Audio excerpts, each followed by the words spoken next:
The story begins with a pink-haired girl striking rocks with a pickaxe in strength and anger, screaming questions about how long she must continue this hard labor. This girl is Lydia Ivanche, who was once a successful young woman from a marquise family but has now turned into a mere convicted prisoner in a hard labor camp. Lydia continues to work hard, realizing that people describe her as the woman who destroyed her own destiny due to her madness for a man. And she admits to herself that she was obsessed with him to the point where she could no longer distinguish between fire and water. Lydia recalls her memories with Richard, the man she loved to death, and who was the direct cause of her tragic end. She wipes the sweat from her face, bitterly blaming herself for falling in love with him simply because he comforted her when she was crying, describing herself as the biggest fool. Richard was the third prince born to a commoner mother, and he lived under the threat and surveillance of the crown prince, making him the worst marriage candidate at the time. Despite all that, and due to her naivety and excessive confidence in her family's influence, Lydia proposed to him. While everyone looked at her in astonishment, calling her crazy, she felt overwhelmed with happiness. Thanks to his engagement to Lydia, Richard managed to survive the imperial power struggle. When the crown prince ascended the throne and exercised his tyranny, Richard seized the opportunity to ignite a rebellion, which ended with him being crowned emperor amidst everyone's cheers. But the shock came when Richard abandoned Lydia and fell in love with her cousin, Giselle. If it had just been love between them, Lydia might have remained silent, but their betrayal was deeper than that. Drowning in her tears and despair, Lydia decided that she must kill Giselle. Driven by blind love, she attempted to poison her, thinking that losing Giselle would be the greatest punishment for Richard. The poisoning attempt failed, and the result was Lydia's exile to the hard labor camp, where she now collapses to the ground from sheer exhaustion. She blames herself severely for not killing the traitor Richard instead of trying to kill Giselle. Lydia fears that continuous work will destroy her health and decides to rest a little. However, she is surprised by coughing up profuse amounts of blood. Lydia falls unconscious, cursing her miserable fate. After 5 years in the labor camp, Lydia was struck by a deadly plague that slowly ended her life. As her soul fades away, the tape of her life begins to play before her eyes like a movie. Lydia sees the scene of her engagement to Richard and wonders in bewilderment if these are her final moments. She feels intense shame watching herself beg him foolishly and screams, demanding this shameful scene to stop. Pain and regret squeeze Lydia's heart, wishing time would go back to that moment, so she could slap that idiot across his face. Suddenly, she hears a voice calling her name, Lydia Ivanche, only to find herself in her old, young, and clean appearance. She looks around in confusion, trying to understand what is happening, only to be shocked by seeing Richard standing in front of her, angry and screaming in her face, accusing her of smuggling poison based on a report he received. Richard confronts Lydia with a direct accusation of attempting to poison Giselle, leaving Lydia stunned as she looks at the bottle of poison in her hand, unable to comprehend what is happening. She suddenly realizes that she has traveled back in time, specifically to the moment she was arrested for attempted poisoning, and she checks the bottle in shock. Lydia wonders in denial if she has truly returned to this ominous day, and burns with anger at the bad timing, wishing she had returned at least before committing this folly. Richard screams angrily, ordering the guards to search her immediately for not answering, but Giselle interrupts him firmly, refusing to let men touch Lydia, and declaring that she will search her herself, which surprises Richard. Lydia's eyes fall on Giselle, and she sees Richard protecting Giselle behind his back, claiming fear for her and knowledge of her heart. Lydia feels intense disgust at this emotional hypocrisy she sees before her. While Giselle calls out to the Emperor anxiously, Lydia decides she has not returned to witness this farce again. Although the timing of the return is mysterious and bad, she sees it as an opportunity to correct the mistakes of the past. Lydia raises her hand and slaps her own face amidst the astonishment of Richard, who calls her name. Wondering in shock what on earth she is doing, Lydia smiles confidently, declaring to herself that she has finally regained her sanity and will not ruin her life over a man again. Richard screams, denouncing her action, and Lydia realizes that searching her will inevitably reveal the poison. She decides to cleverly turn the tables, claiming with fake tears that this poison was not to kill Giselle, but to kill herself, changing the course of the accusation. Everyone is stunned by her declaration. While Lydia thinks that self-harm is not a crime, and since rumors haunt her about her obsession with men, she will play the victim who committed suicide because her fiancé was stolen from her. Lydia imagines the scenario of her death and how it will put Richard in a huge predicament, as the cause will be deemed the lover's betrayal. People will talk about him leaving his former fiancée to die despite his indebtedness to her family, and how he will face Marquis Ivanche after that. She realizes his popularity will collapse, and he will surely try to stop her to avoid the eternal curse that will haunt him. Lydia proceeds to execute her plan by pretending to drink the poison in front of everyone. Richard orders her arrest immediately, and during the guards' rush towards her, the liquid spills. Lydia panics when she realizes that drops of the poison have entered her mouth and she swallowed them by mistake. At that moment, the Duke bursts into the room, apologizing for his sudden entry due to receiving no response. But he freezes in place, shocked to see the Marquise's daughter in this state. Blood flows from Lydia's mouth, and her gaze turns towards the Duke in astonishment as she recognizes his features. Lydia staggers, whispering the name, Arsene, before falling into his arms, losing her balance, muttering his family name, Byron. Arsene's eyes widen in extreme shock as Lydia's exhausted body falls into his arms, not only because of her sudden collapse, but because she just whispered his original and secret family name, Byron. Arsene wonders to himself in bewilderment how she could know this name.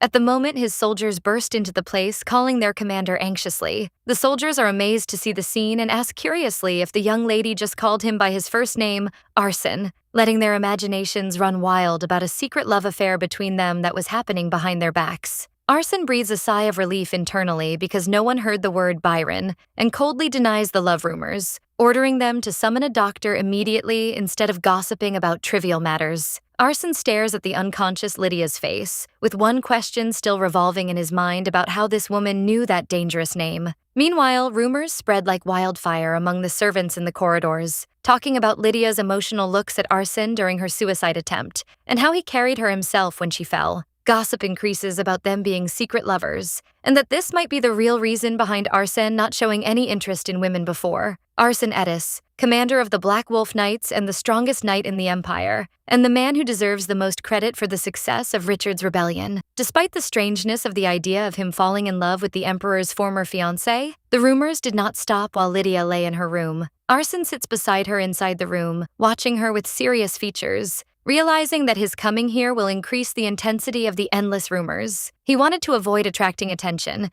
but he found no escape from it. For him, knowing why she pronounced the name Byron and eliminating any potential threat is far more important than any rumors. The name Byron belongs to a ducal family that was executed for treason and exterminated completely. It is his real title that must never see the light, and painful childhood memories of fleeing amidst the fire resurface. Lydia's groans and feeling of cold cut off his train of thought. Arsene is surprised by the absence of servants and their lack of care for the patient in this house. Finding himself forced to care for her himself and light the fireplace to warm her, he puts his hand on his face helplessly, wondering what on earth he is doing. He came to watch and investigate her and ended up nursing her. With the warmth of the fire rising, Lydia opens her eyes slowly. She asks for water with a weak voice and a feeling of intense thirst. Arsene approaches her, asking coldly if she has woken up. Lydia is surprised by his presence in her room, while he advises her to get up slowly due to her unstable condition, and she wonders privately why this person is here. She thanks him stammeringly, so he replies with veiled sarcasm about her good luck for surviving and waking up this quickly after ingesting poison. Lydia drinks the water, thinking she survived by a miracle, as she really thought she would die from the poison immediately upon returning in time. Lydia grips the blanket tightly, determined to live her new life correctly this time because she returned from death. She sets the first rule for her new life: never obsess over men and seek powerful allies. She defines her first plan as saving the people from the hard labor camp where she suffered previously, while the second plan is revenge on Richard and Giselle. Imagining herself punching Richard hard, Lydia smiles cunningly when she realizes that meeting Arsene immediately is an incredible stroke of luck, as he is the person she needs to achieve her goals. She feigns innocence and asks him why he is there, while internally planning to exploit her knowledge of his benefactor's presence in the labor camp to persuade him or threaten him with his dangerous secret if he refuses to cooperate. Arsene asks Lydia seriously if she remembers what happened yesterday, so she feigns ignorance, asking in surprise. But he confronts her directly with the fact that she called him Byron, which causes her shock and astonishment. Lydia tries to salvage the situation with a tense smile, claiming she might not have said that, or that he misheard. But Arsene cuts off her doubt with certainty, confirming he heard her clearly and that he stayed awake all night looking for a reason for that. He stares at her with sharp and piercing looks, demanding an explanation for calling him Arsene Byron. Lydia is internally agitated and pulls her hair nervously, realizing that trying to cover it up with a lie will only break his trust in her. She decides to risk telling the truth and asks him hesitantly if he would believe her if she told him the truth, to which he replies coldly that he will decide that after listening to her first. Lydia agrees and takes a deep breath, and while asking him not to be shocked by what will happen, he prepares to hear what she has. Lydia drops the bombshell, saying that she actually died and then traveled back in time to the past. She explains to him that she learned about his true identity and life details during her previous life, leaving Arson in a state of shock and disbelief. Arson looks at her uncomprehendingly, unable to believe the story of death and return to life, wondering what she is saying. He concludes that she is still delirious and hasn't fully recovered from the poison's effect, so he decides to leave and visit her after a few days so she can rest.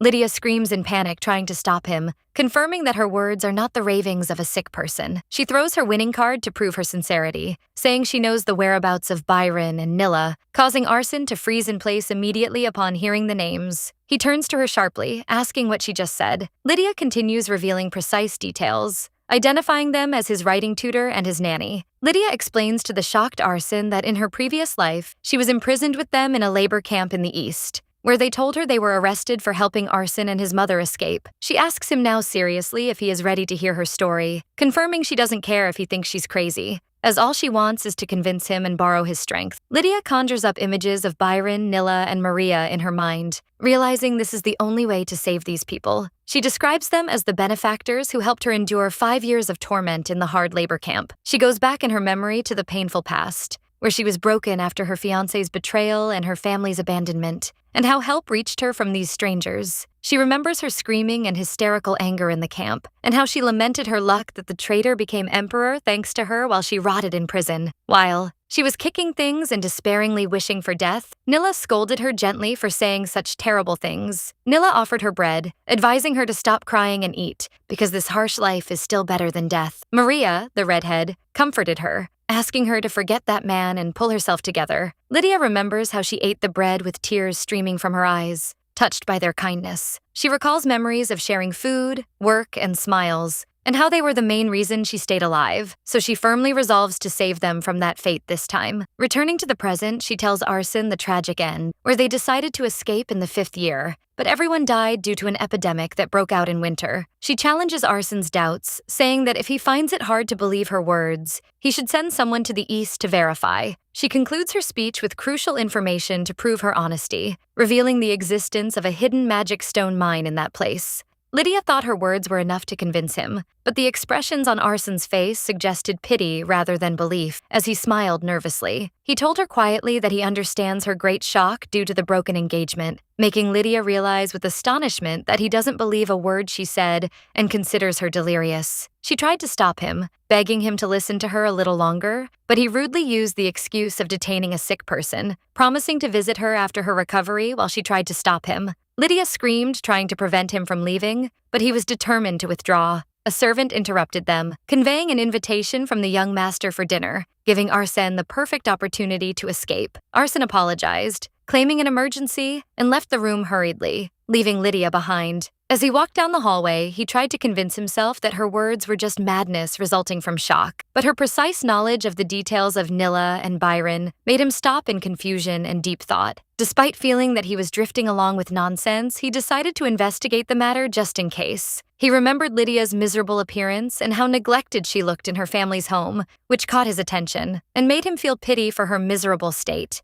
Elsewhere, Devon asked the head butler if Arsen had refused dinner and left, and the servant confirmed it. Devon was surprised, as he thought Arsen staying in Lydia's room all day meant something else, but it seems he was wrong. The old head butler intervened, hinting at confirmed feelings Arsen has for Lydia. He described how Arsen carried her in his arms with anxious looks, painting a distorted romantic picture of reality. The servant confirmed that those looks only come from a man who adores a woman and fears for her intensely. Devon listened with interest, acknowledging that something like this had never happened between Lydia and Arsen before, and the servant assured him that his eyes were not deceiving him. Devon admitted to himself that he had thought of letting her die because she brought shame to the family, but the situation has changed now. He smiled slyly, wondering how his foolish sister managed to snare Arsen. Accordingly, he issued orders to put Lydia under house arrest and take good care of her, admitting she has good taste in men. A full week passed since the alleged suicide incident, during which Lydia regained her health while planning her next steps. She made plans including the possibility of Arsen helping her or not, but the problem lies in the complete lack of news from him.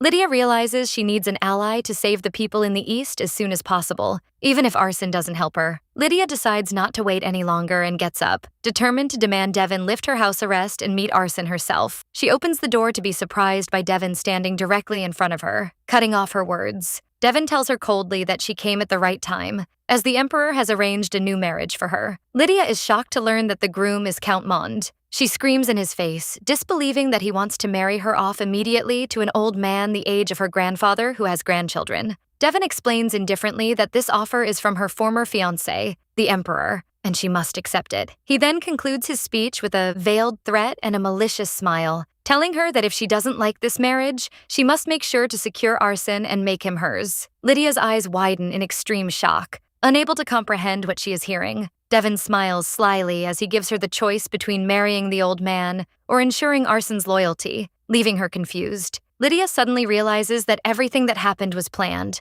and Devon's alleged kindness was nothing but a means to exploit her to get to arson. She feels intense anger at the audacity of Richard, who is trying to marry her off to an old man for fear she might marry arson and threaten him. Lydia grips the letter tightly, realizing that this humiliating and infuriating situation was somewhat expected. Lydia decides with determination that she will not allow anyone to control her destiny. If everyone wants to manipulate her through marriage, she will become someone no one can marry and leave arson alone. She imagines happily how she will ruin Richard and Devon's plans together, as she won't be able to marry if they stay together. And even if they don't marry, what will happen to each other? Lydia decides to resort to Plan B, Plan D, which is to become a priestess. She realizes this path is often taken by nobles who cause social scandals, and it prevents her from employing servants or dating due to the vow of chastity. Lydia doesn't care about these restrictions. She got used to hard labor in the work camp, and manual labor won't be a problem for her. She also has already decided to live chastely and stay away from men completely, so she has no problem with the vow of chastity.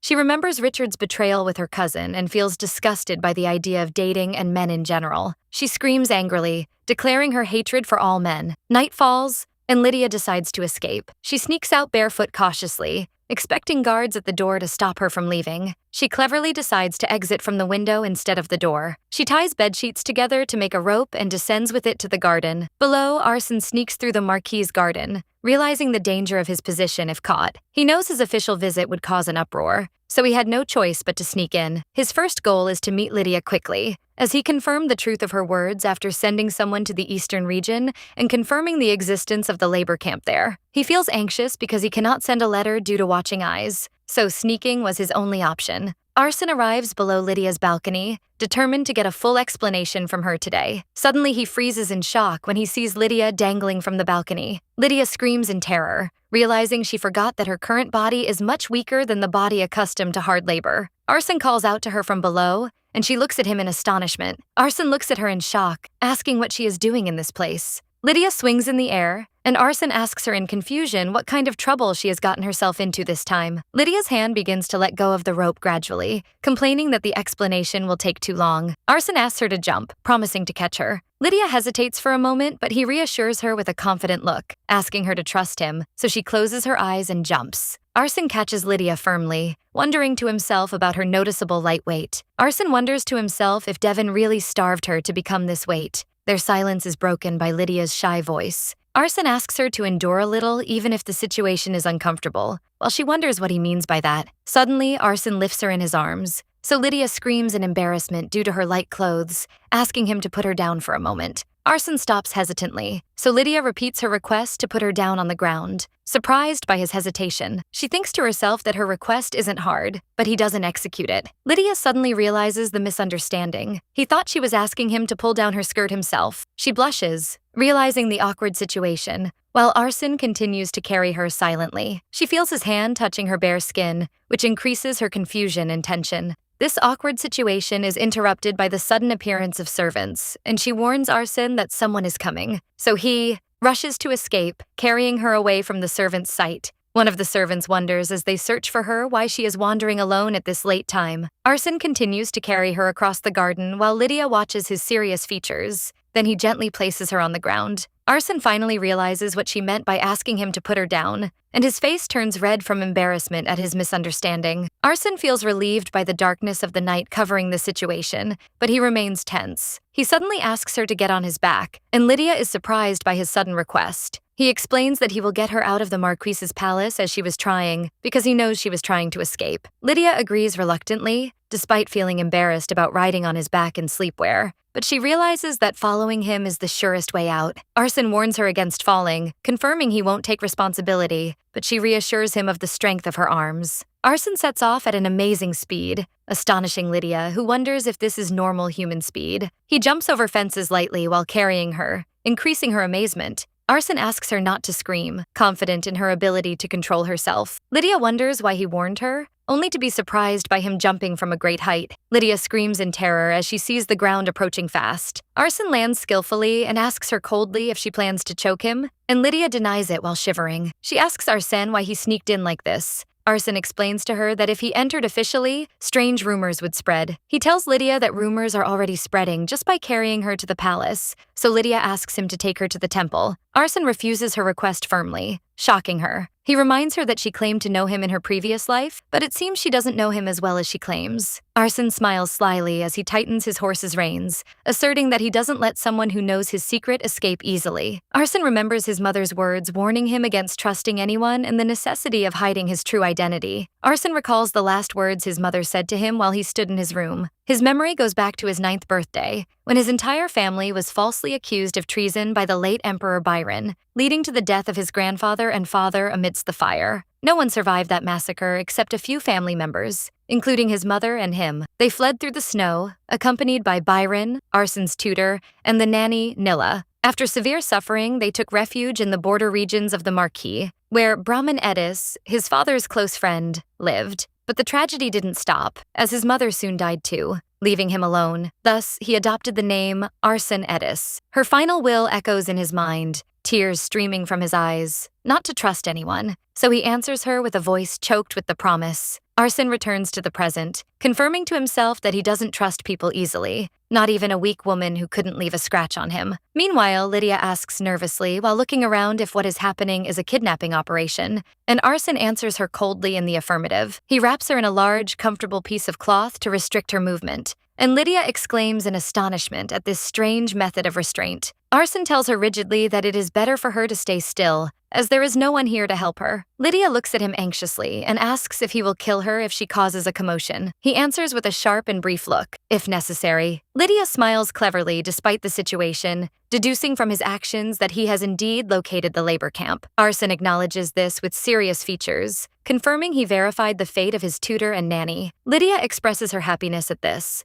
but Arson interrupts her joy coldly, explaining that this means the information she possesses is no longer useful to him. She looks at him with a meaningful look, hinting that he still needs her information. Lydia laughs with sudden confidence and tells him he will need her if he wishes to obtain the Marquise's borderland. Arson replies confidently that the land has already been promised to him by the young Marquis Devon and the Emperor. Lydia looks at him with pity and tells him with a sarcastic smile that he is surprisingly naive. Arson is struck by astonishment and shock at being called naive. Lydia continues her logical speech, wondering sarcastically if he really believes that the person who abandoned his fiancée easily will keep a promise made to him. Lydia realizes within herself that she is not lying. In fact, he never obtained that land in his previous life until the day of his death. Lydia explains that the young Viscount won't give up the land for free once he knows Arson's desire for it, and that Devon wants to keep Arson under his control. She proposes a bold idea. If he marries her, that land could be given as a dowry to him. Arson is confused by the proposal,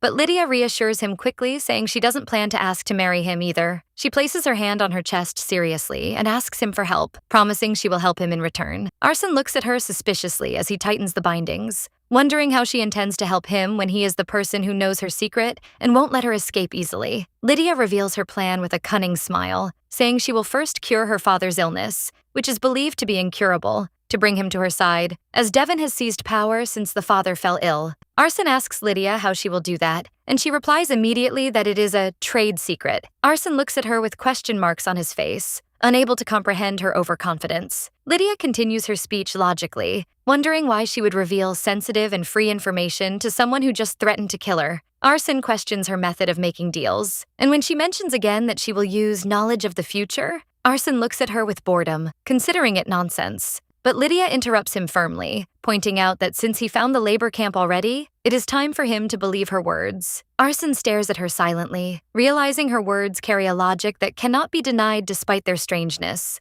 She knows his identity clearly and doesn't seem to intend to expose it. He thinks of the current emperor who carries the blood of the late emperor, making trusting anyone almost impossible. He sees that holding on to an unspecified promise is foolishness. He looks at Lydia, assessing her. She is not entirely trustworthy in his eyes, especially after the rumors of her ridiculous suicide attempt. Arson decides in the end that keeping her close to monitor her is better than doing nothing, so he asks her what she wants from him. Lydia requests enthusiastically that he take her to the Marquise's border, after saving the people from the labor camp. Suddenly, she remembers something important and tells him it is necessary to visit the temple before that, so Arson asks her sarcastically if she plans to confess her sins. Lydia looks at him with feigned astonishment, wondering if she looks like someone who needs to confess. Lydia drops another surprise, announcing she will become a priestess. Arson looks at her in shock, unable to believe that someone who refuses even to confess her sins wants to take the path of priesthood. Lydia explains quickly that it is just a disguise to avoid the forced marriage chasing her. Arson understands the situation and agrees to accompany her to the temple tomorrow. Lydia smiles in relief, expressing her reliance on him for this mission. Suddenly, Arson tries to wrap the blanket around her, so Lydia reminds him that they are on the same side and there is no need for restraints. But he looks away and alerts her seriously to think about what she is wearing. Lydia looks at herself in surprise and answers innocently that she is wearing sleepwear, so Arson confirms that with a meaningful look. He explains to her that there are no suitable women's clothes in the knight's quarters, and he will bring her something in the morning, asking her to sleep here for tonight. Lydia wonders in amazement if he means sleeping in his own bedroom, and he confirms that. She laughs nervously, saying she can't kick out the owner of the room, and suggests going to the guest room. Arson grabs her shoulder, stopping her, and tells her coldly that there is no guest room, and she must sleep here. An awkward silence prevails between them, and Lydia wonders shyly if they will sleep together in the same place. Arson looks at her sharply, asking if she is asking this question seriously. Lydia gets confused and tries to salvage the situation, saying she didn't mean anything bad, but having one bed might open room for possibilities. Then she laughs very nervously, trying to reassure herself, saying she knows nothing will happen and he won't do anything to her. Arson advises Lydia on the necessity of being cautious and developing her sense of security a little. While she looks at him in surprise, he approaches her suddenly, cornering her on the bed. He whispers to her seriously that it seems she doesn't see him as a man. Otherwise, she wouldn't be this relaxed in front of him. He asks her how she can be completely confident that he harbors no dishonorable intentions towards her in a situation like this. Lydia remembers Richard's cruel words that no man in the world would desire a woman like her. So her features change to sadness and brokenness, and she lowers her gaze. She realizes she went too far in joking with him and caused hurt to his feelings, so Arson gets confused by her reaction. She apologizes to him immediately, explaining she didn't mean to anger him. Arson wonders to himself in confusion what the Emperor told his former fiancée to make her lose confidence in herself and think she is unwanted, and he explains to her that he wasn't blaming her, but rather trying to warn her in advance of any possibilities that might expose her to danger. Arson decides to leave to let her rest a little, but as soon as silence prevails, a loud growling sound emits from Lydia's stomach, causing her face to turn extremely red with embarrassment.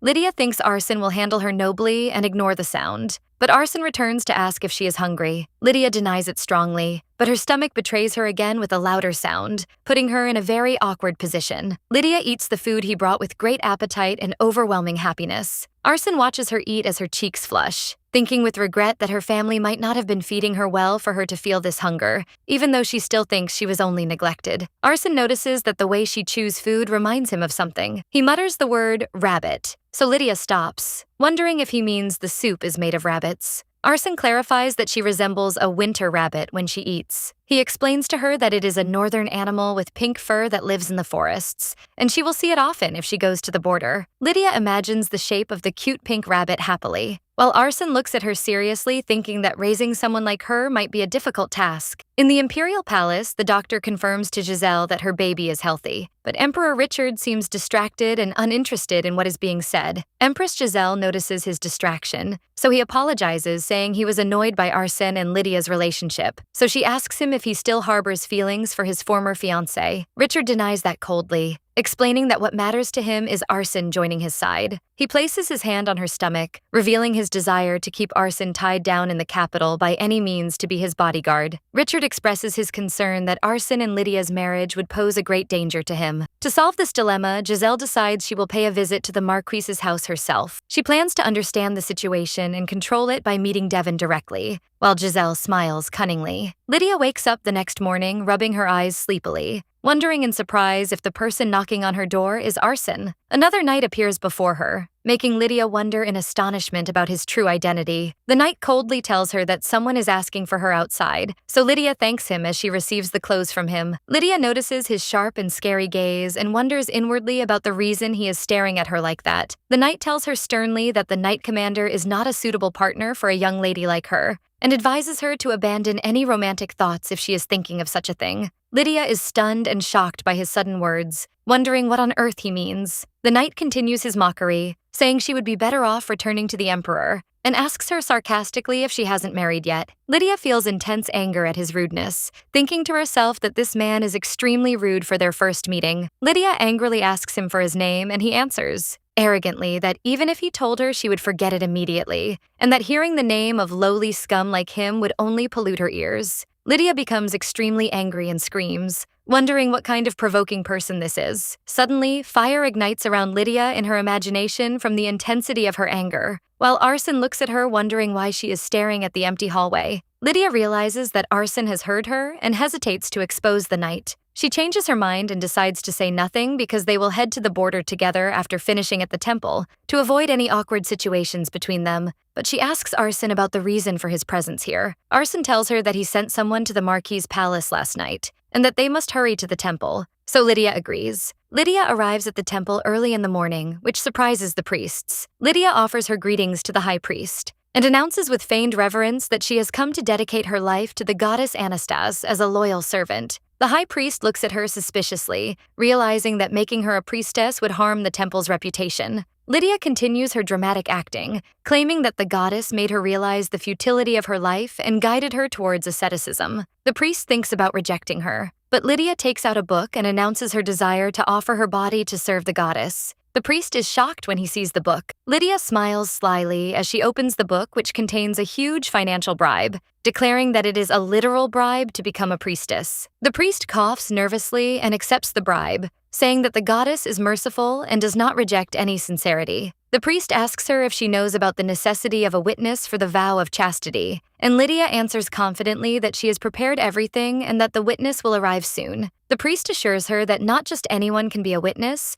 but they must be qualified for it. Lydia smiles confidently, announcing that today's witness will be someone special. At that moment, the future Empress Giselle enters the temple. The previous night, Lydia had handed a letter to Arsène and asked him for a favor. She asked him to deliver the letter to Ellis at Baron Melbourne's mansion. The letter was a fake invitation asking Giselle to come to the central temple tomorrow morning, ensuring their presence as witnesses to her vow. Arsène asks Lydia seriously if she thinks the Empress will really come, and Lydia answers with complete confidence that she will definitely come. She explains to him that Giselle desperately needs to register her marriage in the Avanche family registry before the national wedding, because she is considered a distant orphan, and no different from commoners in the eyes of the nobles. And Richard suffers from an inferiority complex due to his mother's commoner origins. She adds that her father, the Marquis, is sick and unable to make decisions, so Giselle needs Lydia's approval to enter the family registry. Lydia confirms confidently that Giselle will come without fail, and suddenly the door opens and Giselle appears in full elegance, while Lydia stands facing her. Giselle thanks Lydia with a cunning smile for her invitation,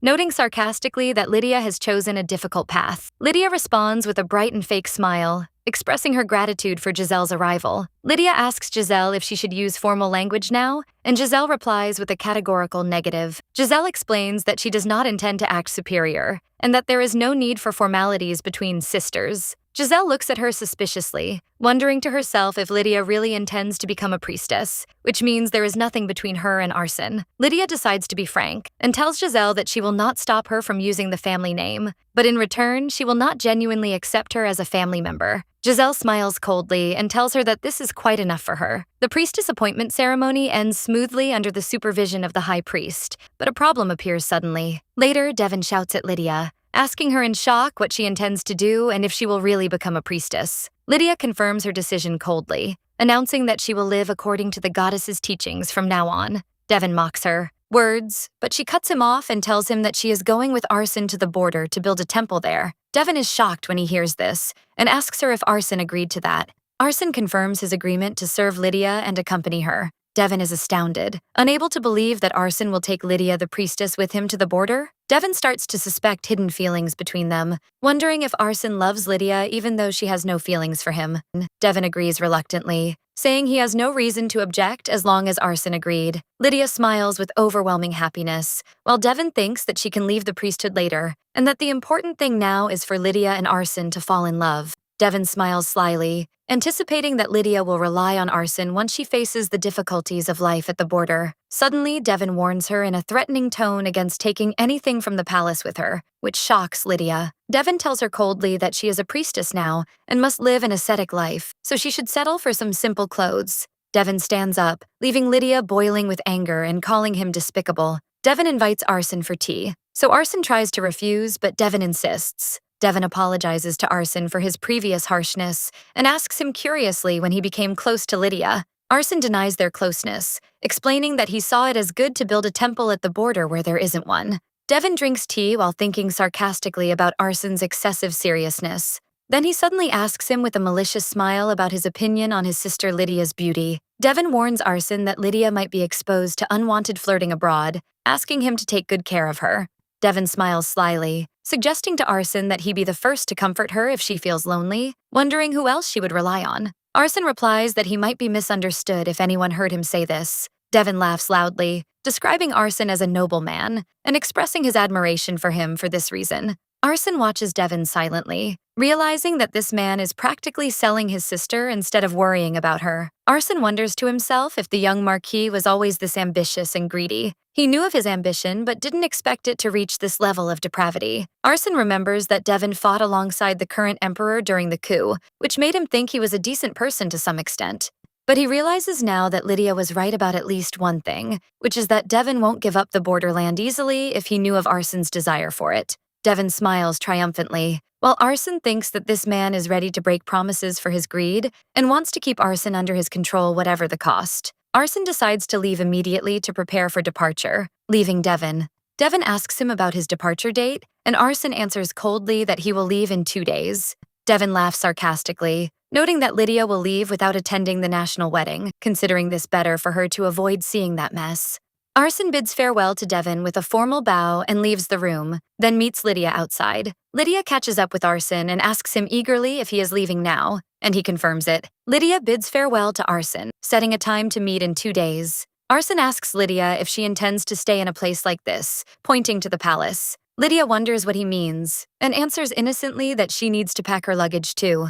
Arson explains to her that if it's just a few clothes, she can pack them now and go with him immediately. Lydia approaches him and whispers that there is something important she must do first. Lydia smiles happily, thinking about leaving Devon waiting, and decides to leave quietly but not with just her clothes if he intends to play dirty. Lydia sneaks barefoot through the palace at night, remembering that her father might be at the main lord's castle, but his treasures are still hidden here. Lydia announces to herself enthusiastically that she is going to raid her father's secret safe now. Lydia remembers that her father personally taught her how to use the safe in emergencies and starts searching for the safe hidden under his name, but she is surprised by something beside her on the floor. Lydia wonders in astonishment if Devon has hidden something. Here, her eyes fall on a coffin bearing her father's name, Kaloi Ivanche, and she is terrified. Lydia screams in her mind, wondering why there is a coffin for her father when he is still alive and well. Lydia realizes the madness of Devon, who prepared a coffin for his father while he is still fighting illness. Lydia remembers her father with sadness, admitting that although he was a bad husband, he was a good father. She recalls her childhood memories with her father and Devon, and how the father always supported them. Lydia remembers how her father supported their reckless decisions,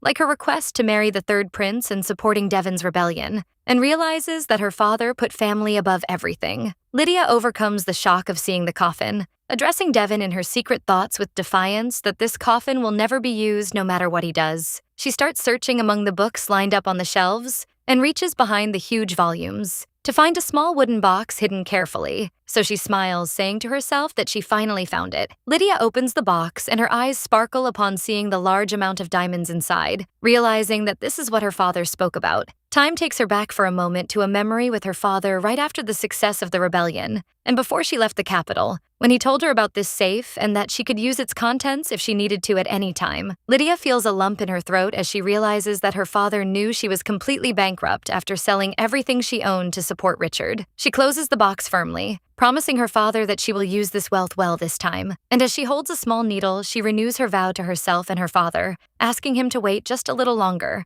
because she will definitely save him. In the Imperial Palace, Emperor Richard scolds Arsene for his decision to go to the countryside without even attending his wedding, expressing his hurt feelings. So Arsene apologizes coldly. Richard asks him to confirm what he heard about taking Lydia with him, and Arsene confirms the news, justifying it by saying he saw that having a temple on the border would be useful. Richard smiles, thinking that Lydia has just become a priestess and nothing will happen for a while. But he realizes that priesthood is a job one can resign from at any time, meaning if the two fall in love, Lydia might leave her position immediately. Richard warns Arsene, saying he respects his intentions, but he must be careful of Lydia. Arsene misunderstands the warning as a physical threat, so he asks him confidently if he thinks he might lose if he fought the young lady. Richard laughs, explaining that is not what he meant, but rather that woman is unstable and crazy, warning him against getting involved with her. Richard thinks anxiously that the Ivanche family already possesses great power compared to him as a new emperor, and if they acquire Arsene and the Black Wolf Knights too, it would be a dangerous threat. Richard decides to himself that he must prevent the union of Arsene and Lydia at any cost. Arsene interrupts him impassively, explaining that His Majesty misunderstands,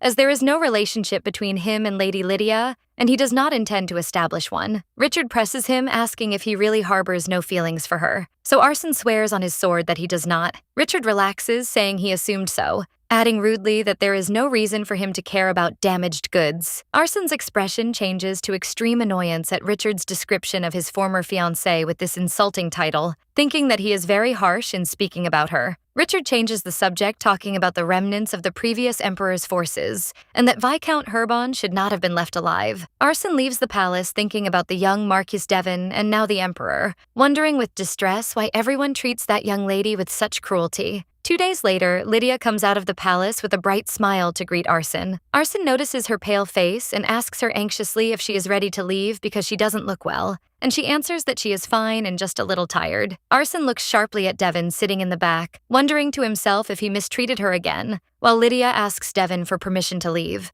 Devon stops her with a cold smile, asking her to wait to sign the approval form for Giselle's adoption before she leaves. Lydia signs the paper quickly to get this over with, while Devon comments sarcastically on the loaded carriage behind her, noting that he told her to pack only a few clothes, but her luggage seems to be too much. Lydia's eyes widen in shock as she sees her bag fall and its contents scatter in front of everyone. She screams Devon's name while Devon takes her underwear out of the bag, putting everyone in an embarrassing situation. Arsene turns his face away, trying to ignore the scene and avoid looking. Lydia scolds Devon, wondering what on earth he is doing, and tells him that even a priestess needs to wear underwear, describing what he did as excessive. Devon looks at the bag with suspicion, having thought she might have hidden something valuable inside, but he discovers that she packed only clothes as she said, while Lydia stands before him boiling with anger and embarrassment. Devon realizes his mistake in suspecting her, so he tells her coldly that he was mistaken and allows her to leave now. Lydia glares at her brother with a sharp look full of anger, then turns to Arsene asking him to leave immediately. Silence prevails between them later, as Arsene notices Lydia's extreme annoyance after the insult she suffered. Arsene breaks the silence, noting that she is still holding the bag very carefully the whole way, and suggests she put it aside to rest. Lydia refuses immediately and categorically, hugging the bag tightly and telling him that her expensive underwear is inside. She smiles slyly and whispers to him that they are not just ordinary clothes, but are covered in diamonds. Lydia explains that she expected a thorough luggage inspection, so she used her sewing skills which she acquired and became proficient in at the labor camps in her previous life. She undid the lining of the underwear and embroidered the diamonds inside skillfully, so that no one could imagine a fortune hidden there. Arson asks her about the cost of her underwear. Lydia offers Arson enthusiastically and spontaneously if he wants to see it himself, saying they are special pieces. Arson blushes and yells at her, denying being a pervert, and seriously asks her to stop making lewd jokes and act with dignity befitting a priestess. Lydia complains in boredom, describing him as extremely uptight. Lydia changes the subject, asking how long he will continue calling her "my lady." Arson tells her he calls her Priestess Lydia. She tells him he can just call her Lydia, but he insists nervously on the title Priestess Lydia as sufficient. Lydia asks him about the remaining time to reach the inn after leaving the capital. Arson tells her they will arrive by evening, and from there they will sneak away together from the group to head to the Eastern labor camp. Arson warns her seriously that the journey will be extremely arduous and exhausting because they need to save the people and return before the procession reaches its destination, and asks her if she is really sure about wanting to go. Lydia smiles confidently, reassuring him that she will be fine and there is no need to worry. She tells herself that the difficulty does not matter. The important thing is to save the people who suffered with her in the labor camp. She remembers their faces and promises them secretly to wait a little longer because she is coming for them. The carriage sets off through the green forest, carrying Lydia's great hope with it. After arriving at the inn, Arson and Lydia head east with a few followers, where Arson introduces her to the merchant Milan. Arson explains the plan that they will disguise themselves as members of Milan's merchant group to enter the Count's lands where the labor camp is located, and Lydia welcomes Mr. Milan with a smile. Arson introduces his assistant Cedric to her, who bows respectfully. Lydia's features brighten upon seeing him, as she remembers him from her previous life as an extremely kind person, and welcomes him warmly. Cedric expresses his surprise at Lydia remembering his family name, noting jokingly that he doesn't just remember people by their family names like she does. Suddenly, Cedric calls his companion Randall, which surprises Lydia, who recognizes the intended person immediately. Cedric apologizes to Lydia for Randall's behavior, explaining that this companion's personality has been difficult and complex from the start. So Lydia responds with a nervous and polite laugh. Lydia keeps her smile outwardly, convincing herself that she has to endure this time only to avoid causing unnecessary trouble. But she burns with anger inside, feeling that this endurance she thought would be for one time has become endless. Lydia recalls Randall's provoking behavior throughout the journey before they arrived in the East, where he would pick fights for no reason and give her sharp looks whenever she talked to Sir Arson. Lydia trembles with rage, wondering why he treats her so hostilely since their last meeting. Arson notices Randall's frowning face and comments jokingly that he seems to complain a lot since yesterday. Randall replies coldly, saying that if it weren't for that woman, he wouldn't have any complaints, which shocks Lydia and makes her boil with anger. Cedric slaps Randall's back hard and friendly, describing him as a brat and appreciating his effort, while Randall looks at him sharply, asking why he hit him. Cedric drags Randall away while Lydia watches them in confusion. Arson asks her if something happened between her and Randall for him to harbor all this hatred for her, and Lydia replies that she simply doesn't please him. Lydia starts analyzing their relationship and wonders naively if Randall is Arson's guardian, or perhaps a romantic relationship brings them together. Suddenly, Lydia's eyes widen in shock as if she realized something dangerous, and she says to herself, "Wait, don't tell me that." She looks at Arson and thinks deep down that despite everything, he is really handsome. She starts connecting the dots, wondering how such a handsome person doesn't have a single female scandal until now. Lydia imagines the large number of women in the capital who must have tried to get close to him and do something with him. She concludes that Arson might have been repelling the women who approached him in the same rude way he treats her now. Arson notices her staring and deep thinking, so he cuts her train of thought coldly, saying that he doesn't know what she is thinking, but she better not, so Lydia just hums. Lydia imagines a romantic scenario between the two men, but Arson reads her thoughts clearly and yells at her, denying it categorically and frighteningly. Lydia feels suspicious and wonders to herself if that's not the case. Then why does he act with her in this strange way? In the evening, inside an inn near the Eastern labor camp, Cedric repeats his apology to Lydia for her discomfort due to Randall's bratty behavior. Cedric asks her to understand the situation because Randall has special circumstances. So Lydia asks curiously what kind of circumstances make him act with such rudeness. Cedric starts explaining, saying that most knights in their order come from mercenary backgrounds or commoners. He reminds her that they obtained the title of knights thanks to their merit in the success of the counter-coup. Cedric reveals the shocking truth, which is that Randall comes from a slave background. He explains that although he obtained the title of knight, he did not get a family name. Lydia listens in astonishment, wondering if the reason for his behavior is his feeling of inferiority for being a knight in name only. Cedric smiles with a subtle reproach and tells her that he doesn't know if she remembers, but he once suggested after the victory and while they were heading to the capital that Randall be her escort knight. Cedric mimics Lydia's tone in the past, reminding her of her harsh reply when she said, "How can a slave be a knight?" These words fall like a thunderbolt on Lydia, whose features pale and whispers in shock, "Oh my God." Realizing that she is the reason for his hatred of her, Lydia drowns in a vortex of painful memories, admitting to herself that she was in the past an aristocrat in the negative and detestable sense of the word, as the echo of her mocking voice resonates in her mind asking, "How can a slave be a knight?" She relives the feelings of vanity that possessed her then, driven by the illusion of her imminent marriage to Richard and her transformation into a member of the royal family. Hearing herself ordered to bring a real knight instead of that slave, cold sweat drips on her pale face, and she realizes, even if very late, the magnitude of the grave offense she committed against this man. Lydia sits alone, blaming herself bitterly for having the audacity to be annoyed by his dry treatment, forgetting completely that she was the one who started the harm and the wound in the first place. In the midst of the dark room's silence, she wonders sorrowfully if this is the real reason for her going back in time, to be given a chance to live her life correctly and correct those fatal mistakes. She tries to salvage the situation in front of Cedric, thanking him with a forced smile for telling her that truth, admitting that without him she might have committed a bigger mistake, while Cedric downplays it with a light laugh. Despite the late hour, Lydia makes up her mind and decides to go to apologize immediately, determined not to delay lifting this heavy burden from her shoulders. She opens the door to be surprised by Arson standing in front of her fully ready, so he initiates the conversation impassively, asking her to get ready to leave. Lydia tries to seize the opportunity to bring up the subject of Randall and apologize,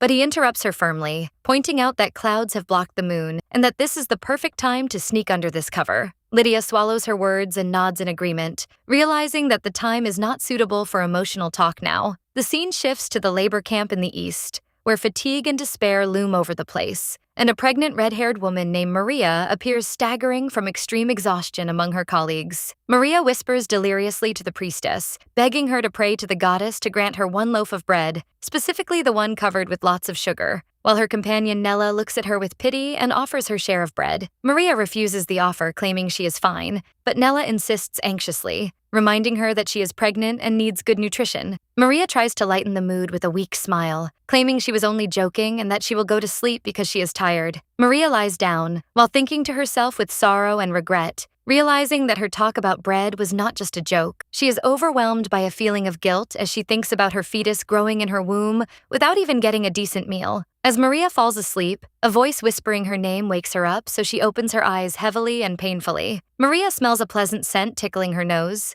the scent of fresh bread, to find a person wearing a white cloak in front of her asking her to wake up. Maria thinks for a moment it is Nella, and rubs her eyes in astonishment, saying that her talk about bread was a joke, before noticing that the person in front of her is not her companion. Maria stares in surprise at the strange woman who sneaked up to her in the dark, wondering about her identity. Lydia smiles and puts her finger on her mouth, gesturing for silence, then takes out the sugar-covered bread loaf and asks her to follow her quietly. Maria stares at the bread in astonishment, unable to believe that her wish came true so quickly. Maria asks with a trembling voice if this woman is a messenger from the goddess. Lydia denies that with a gentle smile, explaining that she is a priestess and not a messenger. Lydia explains to Maria that she came to take her because she received great help from her in the past, although Maria might not remember that. Maria gets up quickly and anxiously, wondering if others can come too. Lydia reassures her and points to a nearby place where Byron and Nella appear safe. Maria's eyes widen in surprise as she sees the man standing with them. Lydia tells her he is the person Byron and Nella were searching for desperately. Arson looks at them seriously after revealing his identity. He turns to Lydia and Lydia tells him that she brought Maria, so they must leave quickly before they are discovered. Lydia watches the road carefully and whispers to her companions that the guards are busy with a night patrol on the opposite side, which means they won't pass this way for a while. So she considers this their golden opportunity to move. Lydia leads them confidently directly towards the forest,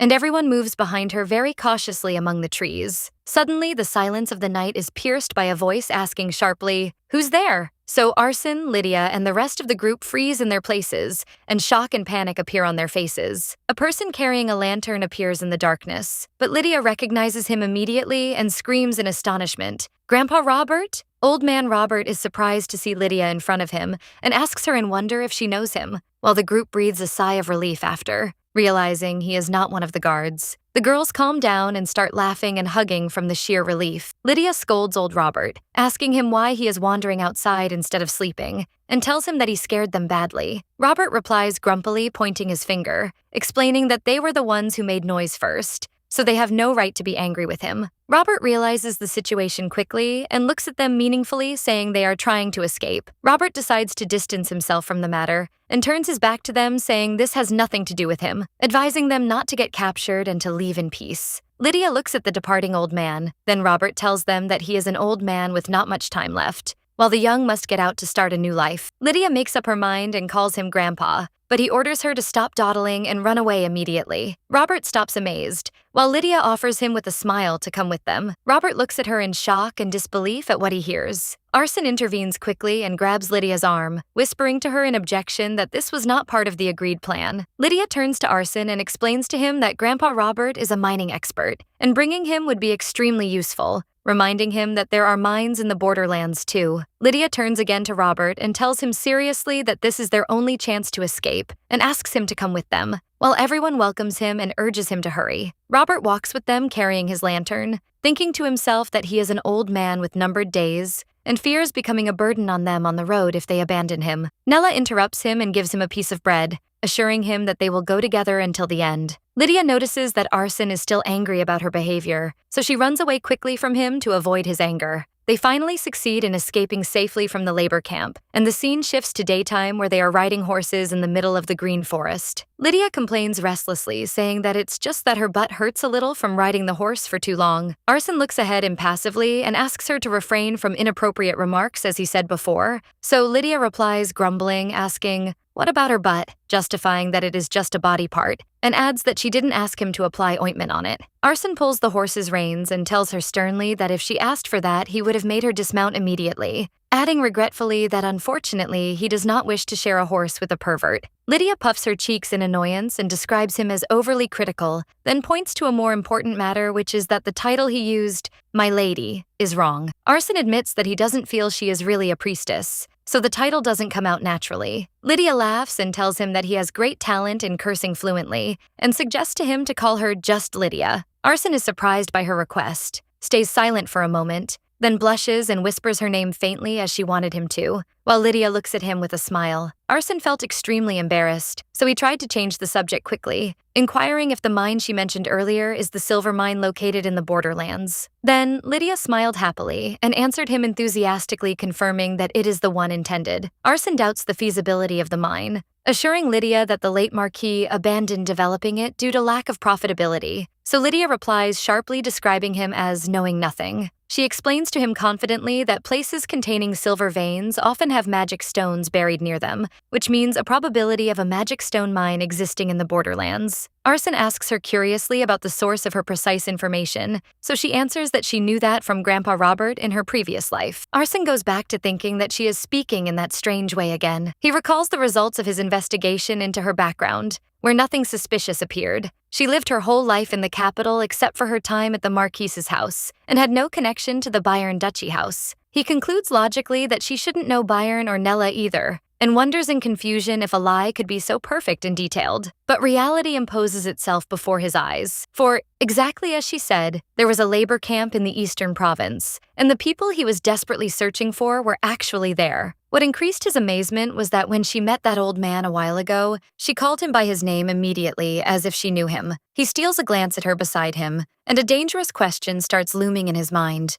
Is it really possible that she died and came back to life? Lydia cuts his train of thought enthusiastically, conditioning that if there really is a magic stone mine, he must give her a large share of it, so Arson agrees briefly. He asks her seriously what she intends to do with all that money. Lydia closes her eyes and dreams out loud, saying that once her revenge is over, she will leave to live on a warm island in the south, justifying that by her intense hatred of winter. Arson thinks about her words, acknowledging to himself that if she was really in a hard labor camp, her hatred of winter would be logical and completely justified. But he presses his hand on the saddle, thinking that it might not be just about winter. He asks her in a calm and direct voice if she actually hates the empire itself. Lydia laughs a clear and bright laugh, and admits to him with a broad smile that this is true as well. Arson contemplates her laughing face, and suddenly a strange thought crosses his mind, making his heart beat. He covers his face with the edge of his robe to hide his slight blush, and tells her in a faint voice that her plan to go to the south seems like a good idea.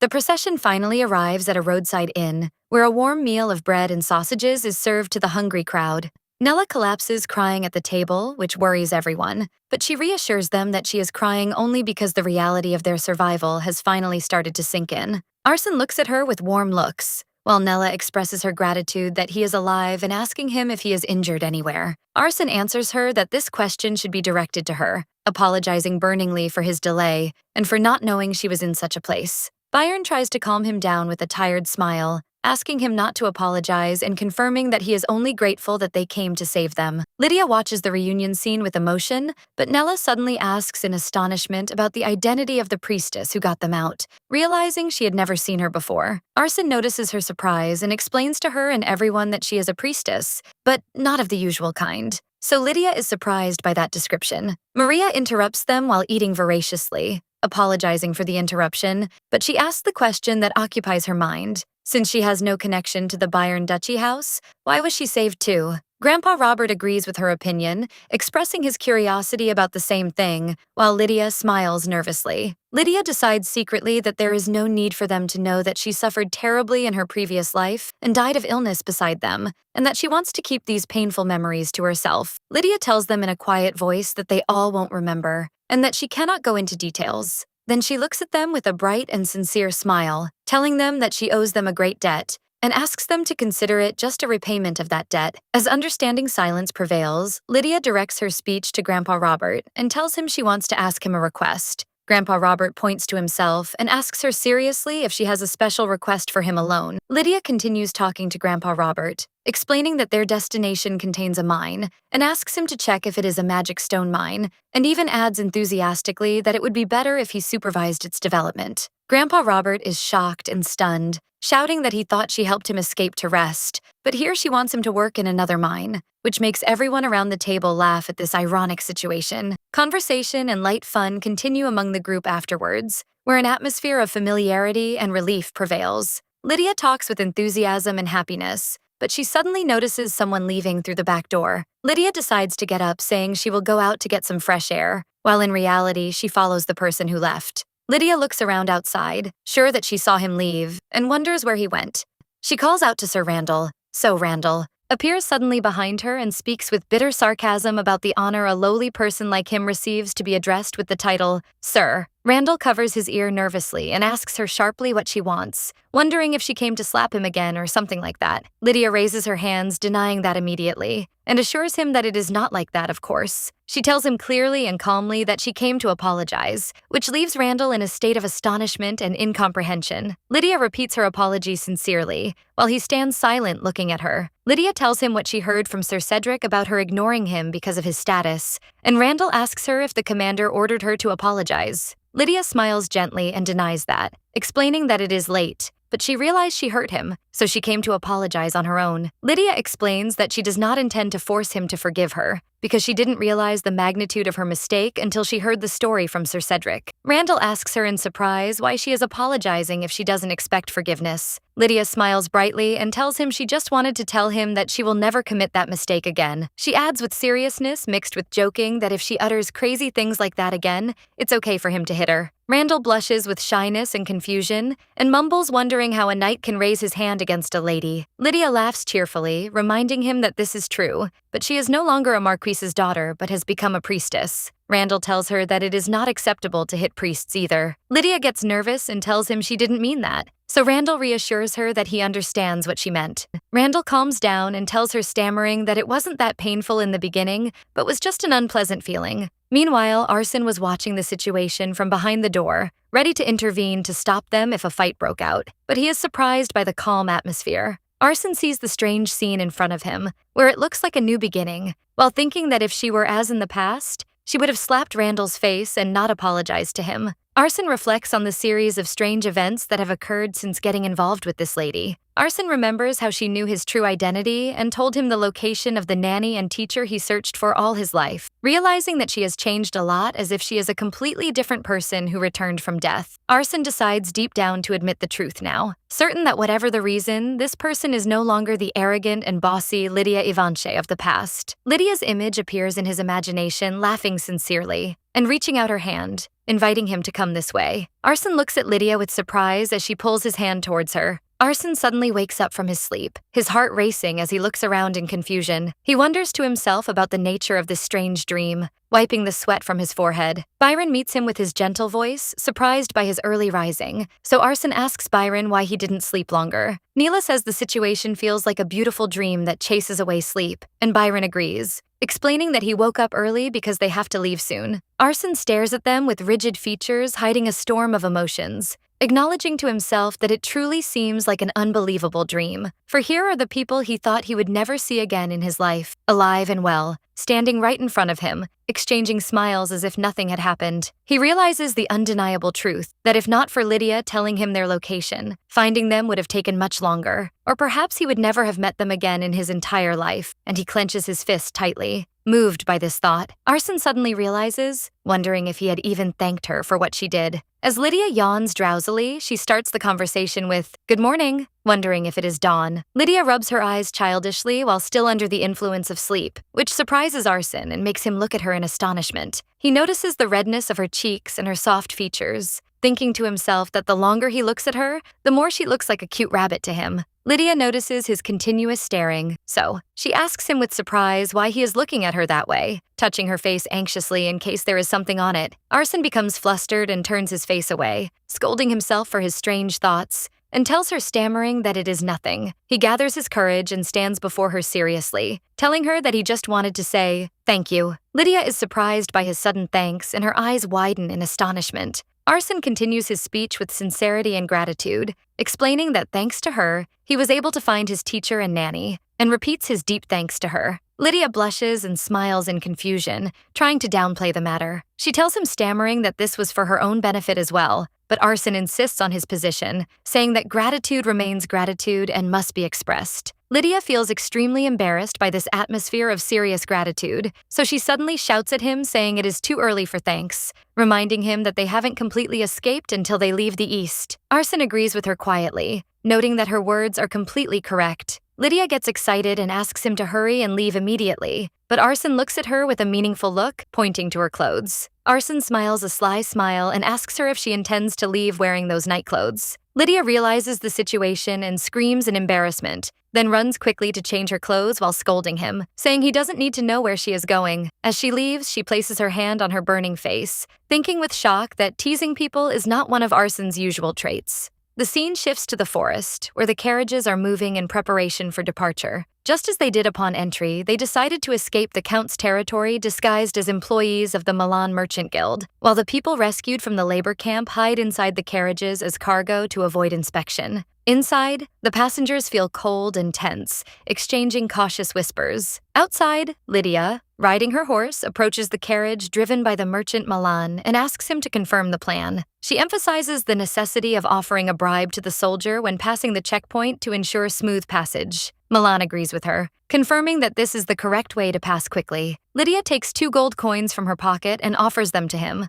asking if he can use this. He looks at her in surprise as he had already prepared something, but he understands her intention and accepts the offer. Lydia smiles and thanks Milan, but behind that word lay a cunning plan. For the gold button she presented was not just an ordinary bribe, but a button torn from her brother Devon's jacket, clearly bearing the crest of the Marquis Evanchel family engraved on it. Lydia realizes that once this button is passed to the soldier as a bribe, it will begin to circulate within the Count's territory. And what really arouses her curiosity is the Count's reaction when he discovers this fact. She turns her head, thinking that Emperor Richard does not know about the existence of an illegal labor camp in this place. She wonders in confusion how she ended up in her past life dragged and imprisoned in that hell. If Richard wasn't the perpetrator, was it Devon who orchestrated this dirty trick to get rid of her? Lydia realizes the button might not reach the Count's hand, or there might be no reaction at all, but she decides not to give up. She grips her horse's reins with strength and determination, convincing herself that she will discover the whole truth in time. In the Marquis's mansion, Devon slams the table hard, smashing what is on it in intense anger, cursing that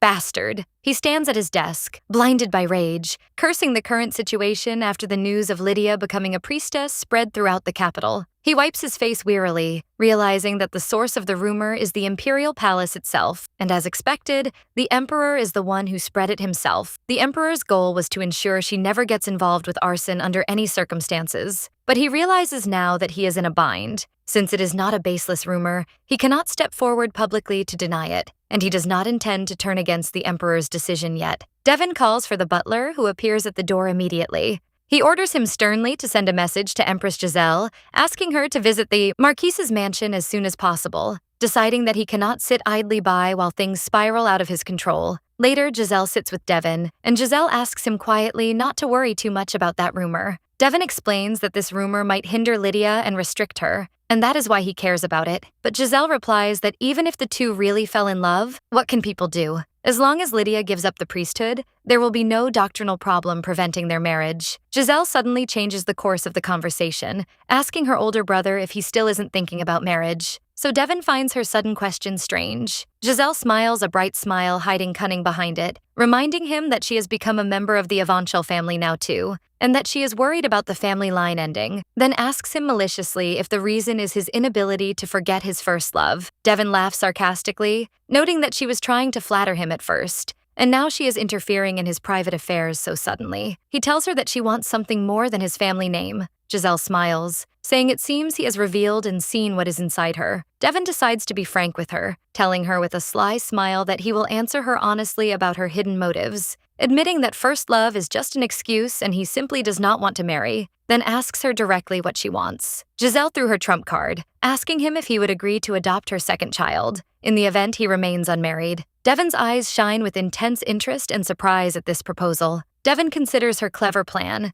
explaining that if the family adopts a prince, Richard will not be able to abandon the Avanchel family or marginalize them easily. Devon thinks about the offer, admitting it is a very tempting offer, and promises her to think about it seriously. The events return to Lydia and the group, as they left the eastern region quickly and joined the knights heading towards the Marquis's mansion. Lydia dismounts from the carriage, sighing with extreme exhaustion, complaining of fatigue. While saying she can finally relax a little, her foot suddenly stumbles and she loses her balance, letting out a scream of surprise. A strong hand grabs Lydia before she hits the ground, and she discovers that the one who saved her is Randall. So she thanks him, stammering. Randall bows his head silently, then turns his back to her quickly and leaves without uttering a word. Lydia breathes a sigh of relief, realizing she let her guard down without noticing. As Randall walks away with tension visible on him, Lydia thinks that if he hadn't caught her, she would have suffered a serious injury. Meanwhile, Arson was watching the situation from afar, thinking with regret that perhaps he should have put her in the carriage from the start. He clenches his fist tightly, admitting to himself that if it were up to him, he would have wanted to be the person to catch and save her. He suddenly startles, trying to chase away these thoughts,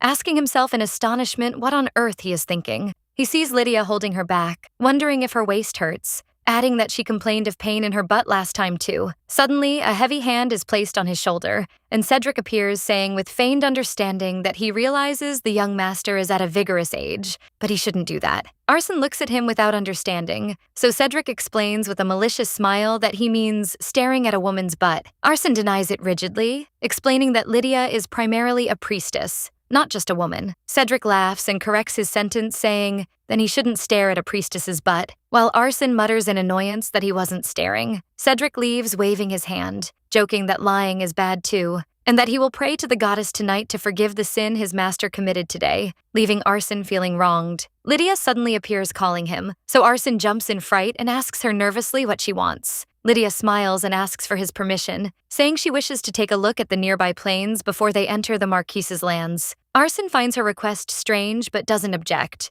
and asks her the reason, so Lydia smiles a confident smile. She tells him enthusiastically that she told him before she would cure her father's illness, and that the cure is right there. Lydia explains that the disease her father suffers from is called white ghost disease, named so because seeing illusions of white ghosts is one of its common symptoms. She adds that for a long time it was considered an incurable disease, But in her past life and while in the labor camp, a cure for it was discovered. She reveals the shocking truth that this disease results from drug addiction, as the herb used medically throughout the country as curative smoke was the cause, and that once the accumulated toxins are removed from the body, one can recover from it quickly. Lydia picks a yellow flower, explaining that the method of detoxification lies in the roots of this yellow mountain dandelion. Tea is prepared from the roots, and Arson watches the golden liquid being poured into the cup. Inside the Marquis's mansion, Arson and Lydia sit beside the sick Marquise's bed, and Arson asks her skeptically if a disease can really be cured by just tea like this. Lydia looks at him confidently, saying if he doesn't believe her, he just has to wait and watch. Lydia feeds her father the tea carefully,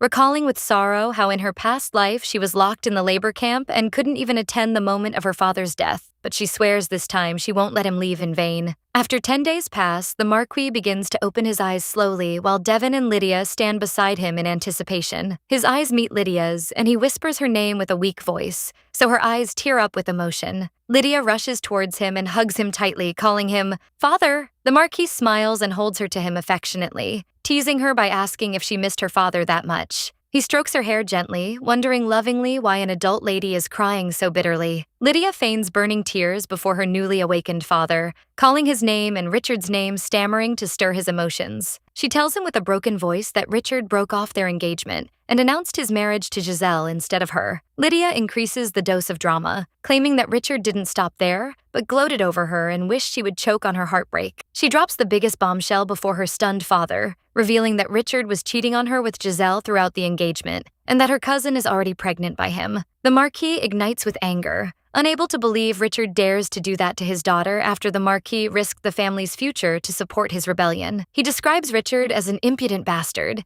then asks sharply about his son Devon's role in this farce and what he did to defend his sister. Lydia continues playing the victim role skillfully, telling her father that Devon accepted the engagement annulment coldly and without the slightest resistance. She adds that Devon registered Giselle as an adopted daughter of the family, and that he threatened Lydia to lock her in the mansion if she didn't agree, which shocks the Marquis overwhelmingly. The Marquis summons the butler immediately and asks him seriously if Devon sent any envoy to inform him of these developments. The butler confirms with embarrassment that the young master hasn't sent a single person since leaving for the capital. The Marquis feels betrayal and bitterness, wondering if his daughter was the only one who cared about nursing him during his illness while his heir son ignored him. The Marquis orders with extreme anger to bring Devon to him immediately, but Lydia stops him, saying she has to tell him something else. Lydia claims she intended to hide the matter out of pity for him, but tells him there is something even more shocking. She reveals the harsh truth that Devon has already prepared his coffin in preparation for his death, thinking he wouldn't survive. The Marquis looks ahead with features filled with astonishment and brokenness, unable to comprehend that his son was waiting for his death. Suddenly, the Marquis holds his head and falls backwards, screaming from his high blood pressure,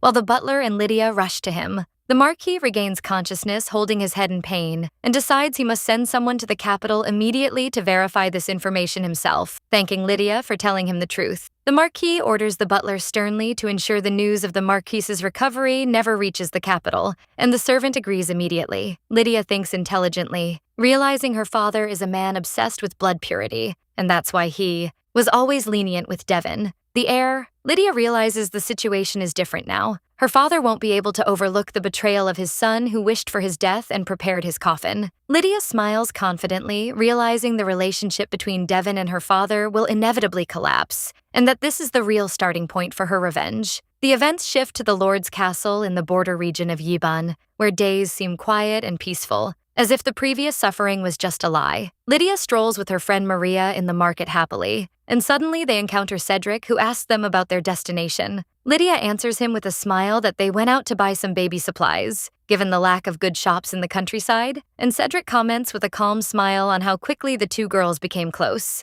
Maria announces enthusiastically that they decided to form a special group, so Cedric asks curiously about the type of this group, expressing his desire to join if it was fun. The two girls announce proudly that the group is dedicated to women who have no luck with men, raising their thumbs in confirmation. As it turns out, Maria had heard everything about Lydia's broken engagement. Lydia explains that anyone can join on one condition, which is to make a vow never to fall in love again. Arson looks at Lydia with a scrutinizing and skeptical look, wondering if she really plans never to meet any man again. Arson continues speaking to himself in a tone carrying advice laced with sarcasm, saying she should perhaps improve her ability to judge and choose men instead. Lydia is surprised by his looks, then approaches Arson suddenly, making him confused, and asks him if he has something else to say. Arson tells Lydia quietly that the man the Marquis sent to the capital has returned, so Lydia is surprised and shouts that this is not a trivial matter at all. Arson recalls what happened earlier, where the Marquis had already gotten up and started walking around the mansion, which gave him a positive shock. Lydia admits she only heard about the medicine's effectiveness, but she never expected it to work this amazingly fast. She asks Arson for his opinion on the matter, so he asks her in turn what she means by her words. She asks Arson seriously if he believes what she told him before more now. Arson confesses frankly that if he hadn't believed her words from the start, he wouldn't have kept her alive. Lydia blinks for a moment, realizing he didn't fully believe her at first. Lydia smiles brightly and thanks Arson sincerely. She tells him gratefully that without him, she would have starved to death in the Marquis's mansion,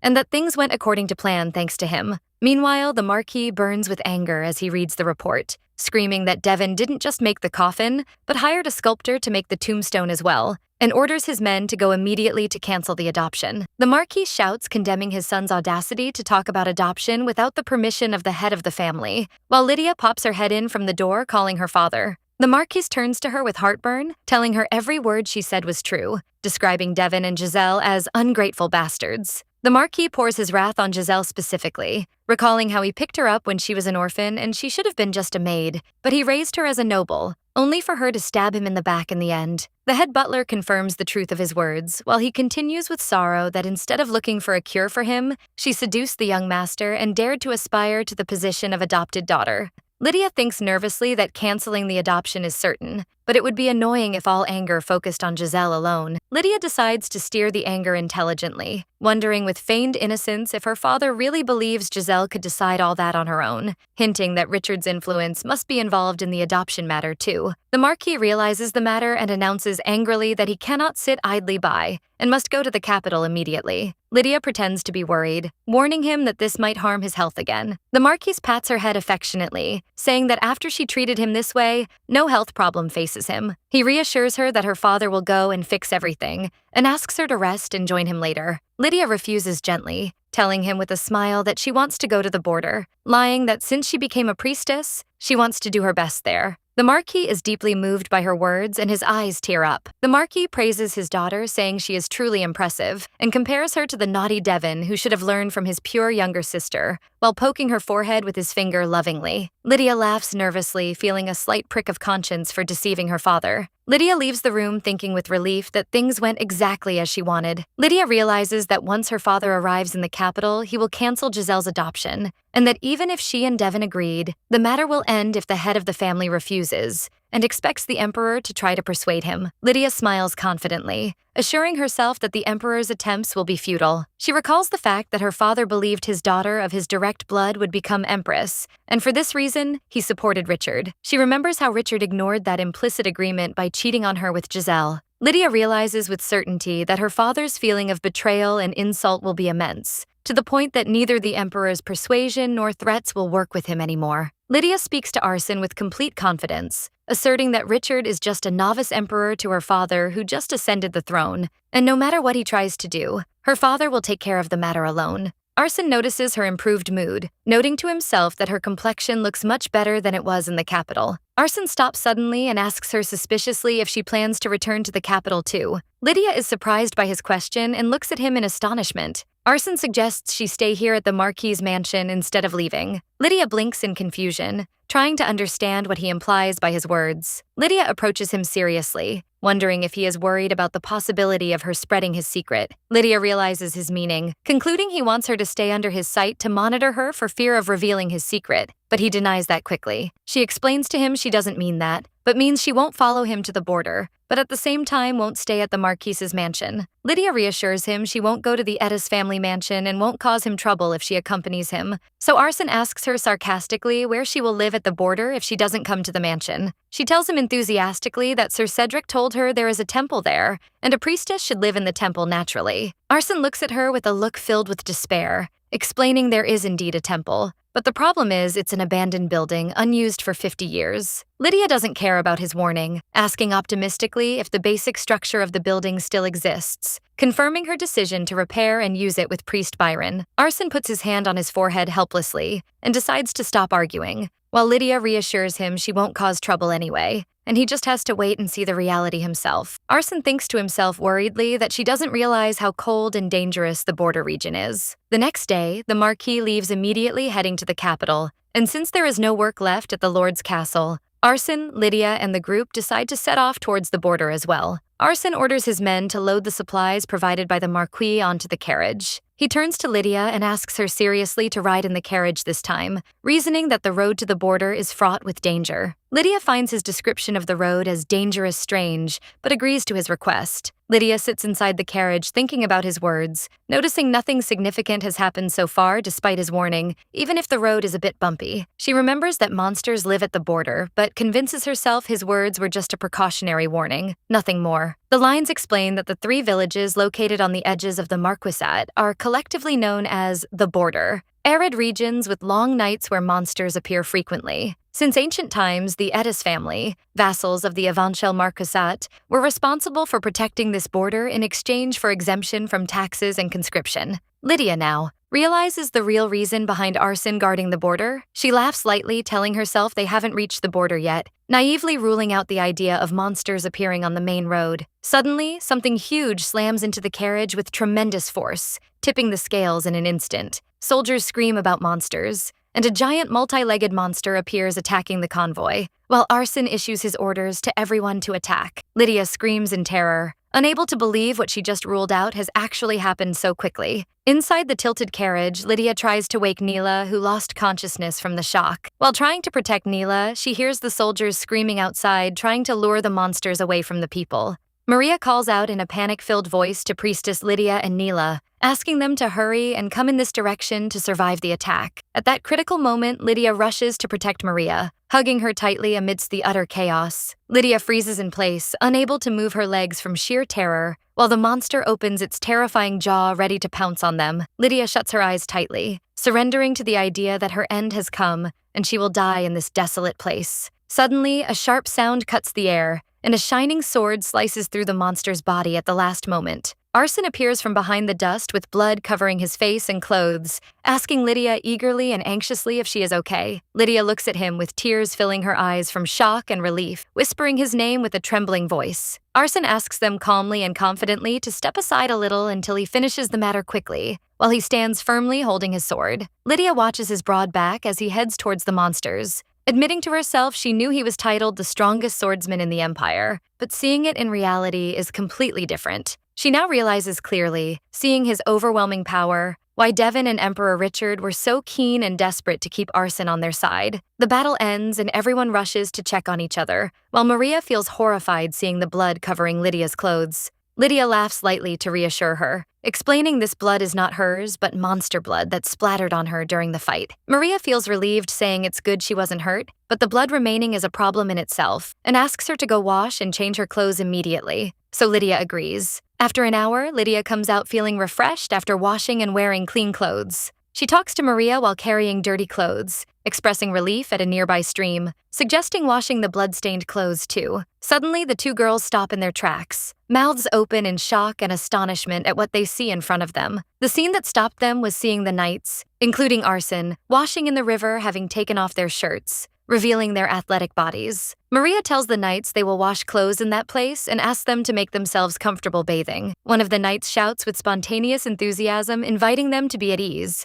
while Lydia tries to silence her and pull her away, asking her to do it later. Maria argues with her friend Lydia, justifying her desire to stay that they aren't completely naked, adding boldly that they have amazing bodies and it's fun to look at. Lydia scolds her, covering her eyes, saying staring like this is improper. But Lydia's eyes suddenly fall on Arson, slicking his wet hair back, getting a new shock of admiration. Lydia puts her hand on Maria's mouth to silence her, whispering to herself in astonishment that she thought Sir Arson had a slim body, but she discovers now, staring at his ripped muscles and sculpted waist, that he possesses an amazing and surprising physique under his clothes. Maria notices Lydia's looks, smiles slyly, and whispers to her that she also thinks they look wonderful, making Lydia scream suddenly, trying to catch her thoughts. Lydia tries to regain her dignity, asking Maria to stop making jokes inappropriate for priestesses. But Maria quickly returns to justify her stance, saying even the goddess would allow just looking, especially since the scene is right in front of them and they aren't seeking it on purpose. Lydia asks if that is true,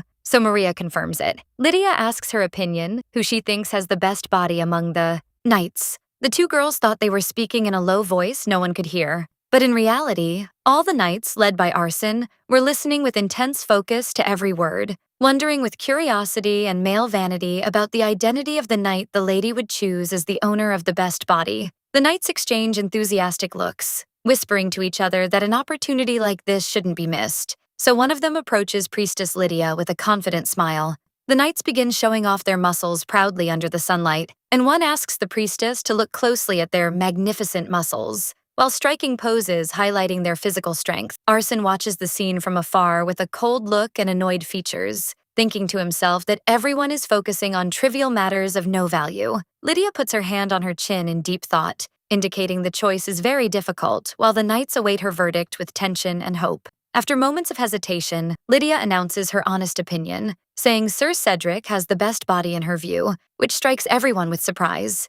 Maria agrees with her enthusiastically, confirming she chooses Sir Cedric too, so the two ladies agree on the same night. The news falls like a thunderbolt on the rest of the knights whose features freeze from shock, while Cedric emerges as an unexpected winner amidst his colleagues' disappointment. Cedric shouts in victory and overwhelming happiness, raising his fist in the air, celebrating winning the title of Best Body Owner. The losing knights whisper with envy, saying Cedric is about to die of joy there, trying to justify their loss that the girls couldn't see clearly from that distance. One knight tries to save face before his soldiers, claiming with feigned seriousness that practical combat muscles are what really matter, and the two ladies don't realize what they are looking at, while Cedric mocks them laughing and asks them to just admit jealousy. Arson stands alone, thinking with strange seriousness whether girls really prefer that huge and bulky type of muscles. Arson looks at his hand and body doubtfully, wondering if huge, bulging bodies are Lydia's preferred taste, but denies it internally with a decisive no. Suddenly, he remembers Lydia's intense and prolonged looks at him earlier and asks himself in confusion, if the huge type is her favorite, why was she staring at his body like that? He automatically assumed she would choose him because of those looks. Arson dries his hair with a towel while drowning in his analysis, remembering the Emperor wasn't that muscular either, wondering if personal taste and love are two separate things.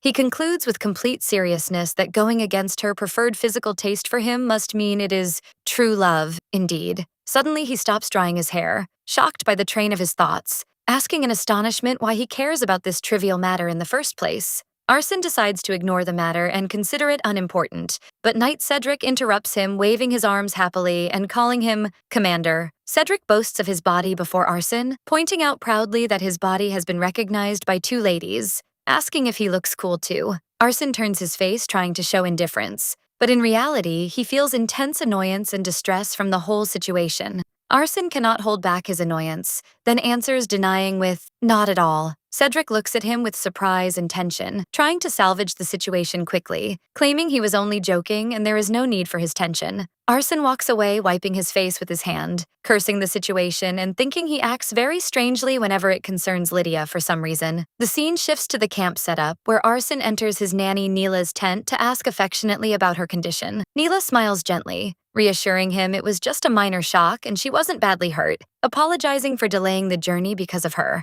Arson sits beside her, telling her no need to apologize, for they had to fix the overturned carriage anyway, so they decided to camp here for today. Neela sighs and asks him hesitantly about Lady Lydia's condition, explaining she didn't see clearly because Lydia was protecting her with her body, but she knows she saw the monster die right before her eyes and must be terrified. Features of worry appear clearly on Arson's face. Neela recalls those difficult moments, with gratitude, telling him that even in that terrifying situation, Lydia tried to protect her with her entire body without hesitation. Arson sits silently, feeling an overwhelming wave of sincere gratitude filling his heart towards that girl. He smiles a calm, warm smile, whispering to himself in affirmation, appreciating her courage and sacrifice. Arson thinks to himself, conjuring the image of smiling Lydia, that she has given him nothing but reasons to be grateful to her all the time. As Nanny Neela bids him farewell, she entrusts the young lady to him and asks him to take good care of her. So Arson promises briefly. Arson walks towards the tents, determined to seize this opportunity to convince Lydia to give up the idea of the dilapidated temple and come to stay at the mansion. He tells himself she must have realized now the danger of demonic monsters, and if he explains the details of border monsters to her, she won't be stubborn about staying alone. He compares in his mind the safe mansion and the abandoned temple, only for his train of thought to be cut by seeing his deputy Cedric standing with Lydia in front of a tent. Lydia wonders in shock and disapproval at what Cedric just said. Cedric tells her he suggested it is better for her to share the tent with Commander Arson, so Lydia shouts in his face, asking the reason. Cedric explains to her that the carriage is under repair. Sleeping in the open is too dangerous. And since she cannot share a tent with male knights, staying beside the commander is the safest option. So Lydia agrees with the logic but hesitates. Cedric tries to persuade her, pointing out it might look strange to others for an unmarried man and woman to share one tent, asking slyly if she is worried the commander might try to do something fishy with her. Lydia denies immediately with a smile, confirming Sir Arson, from what she saw, is a very conservative person and wouldn't do anything inappropriate. Cedric laughs, about to tell her their commander isn't conservative but hopeless in dealing with women, were it not for Arson appearing behind him. Arson stares sharply at Cedric, scolding him, saying he talks too much, causing terror in Cedric. Lydia turns to Arson, asking him innocently and boldly if he is truly hopeless with women. Arson squeezes Cedric's shoulder with silent force and violence,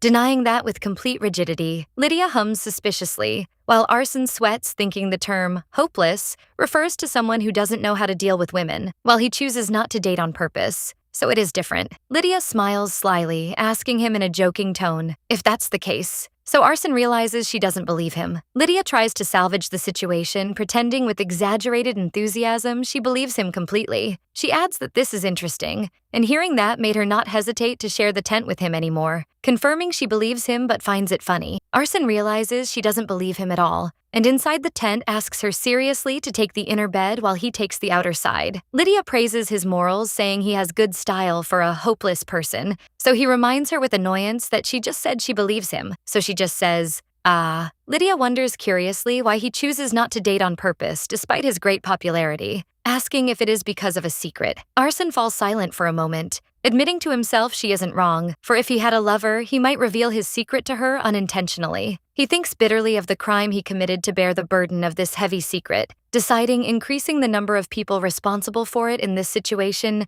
is a luxury he doesn't possess. Lydia rolls on the bed in boredom, and Arson tells her she seems interested in his love life. So Lydia tells him at his age it is time for marriage, and since he isn't engaged, she just feels curious. Arson throws the ball back to her court, reminding her that young Marquis Devon isn't married either, and she should worry about him instead. So Lydia falls silent nervously. Lydia suddenly tells him slyly that Devon has a secret too. Arson asks curiously what this secret is, so she asks if he feels curious. She asks him to come closer, and when he leans towards her, she whispers in his ear, saying, "The secret is a secret." Lydia laughs cheerfully at her prank, while Arson sighs, saying she enjoys teasing him a lot. Lydia winks at him cheerfully, promising to tell him the truth this time. Lydia reveals the secret in a faint voice, explaining it isn't that Devon doesn't marry by will, but he actually cannot. She goes back in memory, where her mother advised her on her deathbed that she would grow up, marry, and have children someday. She remembers her strict instructions on the necessity of bearing at least 2 sons,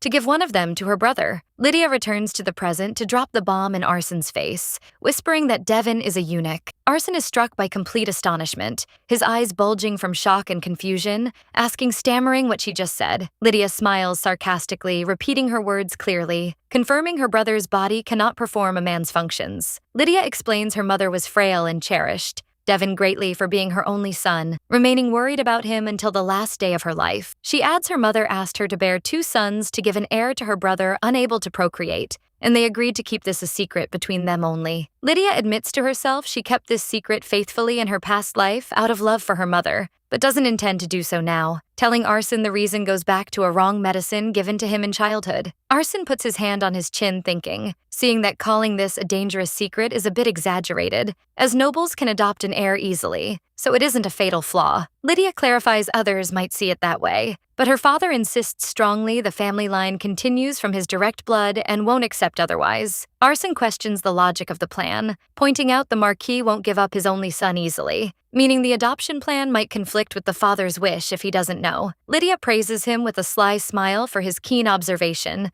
but tells him there are ways around that obstacle too. She winks at him cheerfully, announcing she won't tell him that real secret even if he asks, because it is a very real secret. She thinks to herself that his knowing that secret might make him make a deal directly with Devon bypassing her. And despite trusting him, she prefers reducing variables to ensure her plan's success. Arson adjusts his tie coldly, announcing he isn't particularly curious to know more. Arson changes the subject, asking her seriously if she really intends to stay in the abandoned temple. He explains the danger of the situation at the border, pointing out monsters often descend to villages, and many are much fiercer and huger than the monster she saw today. He adds ordinary people freeze in fear and cannot move when facing one, so Lydia asks anxiously about the frequency of those monsters appearing. Arson assures her disturbances caused by monsters happen at least once a month, making Lydia think deeply and nervously. Arson thinks she realized the danger and will agree to come to the Edis mansion, but she surprises him with a strange decision saying, "I must learn sword fighting." Arson looks at her in astonishment and shock, tongue-tied by surprise. Lydia repeats her decision firmly, saying she will learn to use a sword, justifying she realized her need for a means to protect herself at least after hearing those dangers. She raises her thumb with a confident smile, reminding him of her previous words that she will never be a burden to him, while Arson stands silent, unable to reply. Arson wipes his hair in fatigue and frustration, acknowledging to himself that persuading her is not easy at all. He decides to end the discussion for the night, ordering her to sleep because they have to leave early in the morning. So Lydia complains in astonishment, asking who can sleep at this very early time. Despite her complaining, Lydia falls into a deep and comfortable sleep as soon as she lies down, while Arson stands beside the bed, unable to sleep because of her. Arson sits holding his sword to guard her, looking at her with pity and appreciating she must be exhausted. Arson recalls what Lydia went through recently, from poisoning herself, climbing walls to escape the Marquise's mansion, to sneaking into the labor camp and facing the monster attack today, so he decides to stay up to protect her all night. Arson cleans his sword in the silence of the night inside the tent,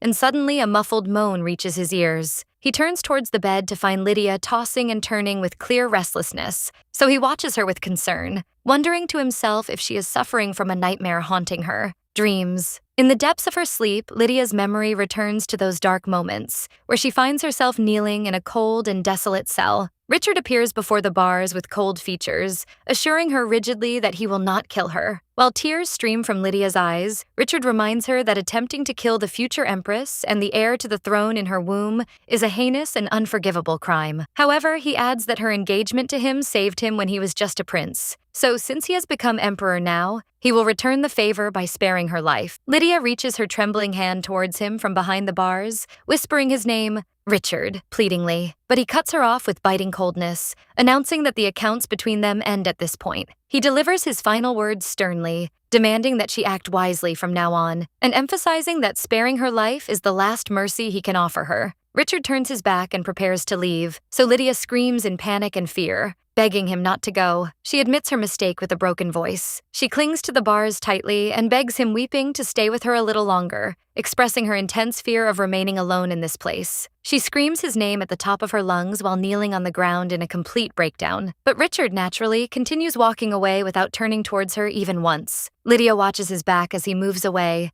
and clenches her fist tightly on her dress, thinking with malice about that bastard who deemed even a single parting glance too much for her. At that moment, her features change from brokenness to overwhelming anger, and she vows in secret, saying that she too will not kill him. She gives a sharp look full of vengeance, swearing that instead of killing, she will make his life a living hell and ensure he never lives in comfort again. Lydia mutters the name Richard in her sleep while asking him not to go, while Arson listens to her words with complex features. He smiles bitterly and sarcastically, whispering to himself that she previously said she hated him. He turns his back to her, thinking that no matter how great her hatred for him is, a part of her heart must still be attached to him. Suddenly, Arson feels a painful contraction and a strange feeling of resentment squeezing his chest. He watches her while she sleeps and tries to convince himself that her feelings towards the Emperor have absolutely nothing to do with him. He clenches his fist tightly, wondering in confusion about the reason for this rush of wild and uncontrollable emotions inside him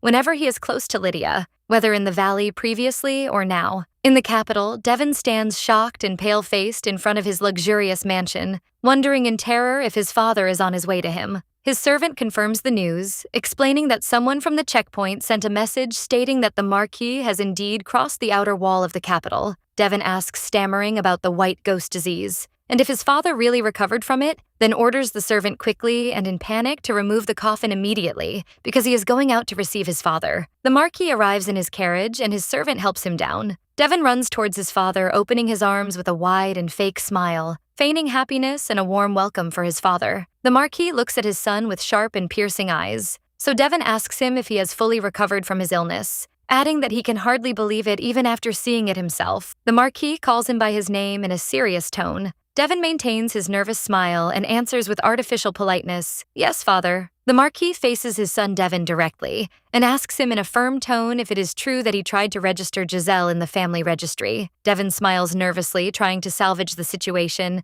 and begins to stammer, searching for an answer. Devon decides to change the subject, pretending to worry about his father's health, and suggests entering the mansion for fear that the Marquis might collapse again. As they enter, Devon looks around nervously, telling himself that it is good the coffin was already removed. Otherwise, he would have been in big trouble if it were found. Devon tries to continue his charade and asks the butler suspiciously if his father is really okay, because he doesn't look healthy. The butler cuts through the doubt with certainty, confirming that the Marquis is only exhausted from travel and his illness has been completely cured. So the Marquis interrupts him, sternly directing his speech to Devon and demanding he answer truthfully about the subject of registering Giselle. Sweat pours from Devon's face, and he forces himself to smile as he admits to his father in a faint voice that the matter is true. The Marquis's features change to anger and contempt, and he asks his son sharply if he has no pride. He scolds him severely, pointing out that his younger sister's place was stolen, and instead of defending her, he stood on the side of the one who stole it. So Devon tries to justify his position that the Emperor's will was firm, and he had no choice. Devon continues his flimsy justifications, claiming that he agreed to break the engagement for Lydia's sake, because she would suffer if she married a man who no longer loved her. Devon continues his speech with increasing confidence, adding that the Emperor had also made him a promise. The Marquis wonders with astonishment what this promise is. Devon's eyes shine with greed as he tells his father proudly that the Emperor promised to grant him the title of Duke, thinking that this would please his father. Suddenly, the Marquis grabs a nearby pillow and hits Devon on the head with it forcefully, making him scream in pain and surprise. The Marquis looks at his son with extreme contempt, describing him as a foolish boy. The Marquis shouts in his face with overwhelming anger, asserting that ambition has blinded his insight, and that this stupidity of his will bring ruin and destruction upon the entire family lineage. 2 days later, Arsène, Lydia, and the group arrive safely at the snow-covered border region. Lydia wanders through the village carrying her luggage and notices with astonishment the miserable state of the buildings, wondering to herself about the reason for this destruction despite her belief that the battles did not reach the border during the coup. She looks around in shock, noting that not a single building has survived damage. Knight Cedric approaches her, and she inquires about the situation, so he explains with regret that half of their knights fled during the coup,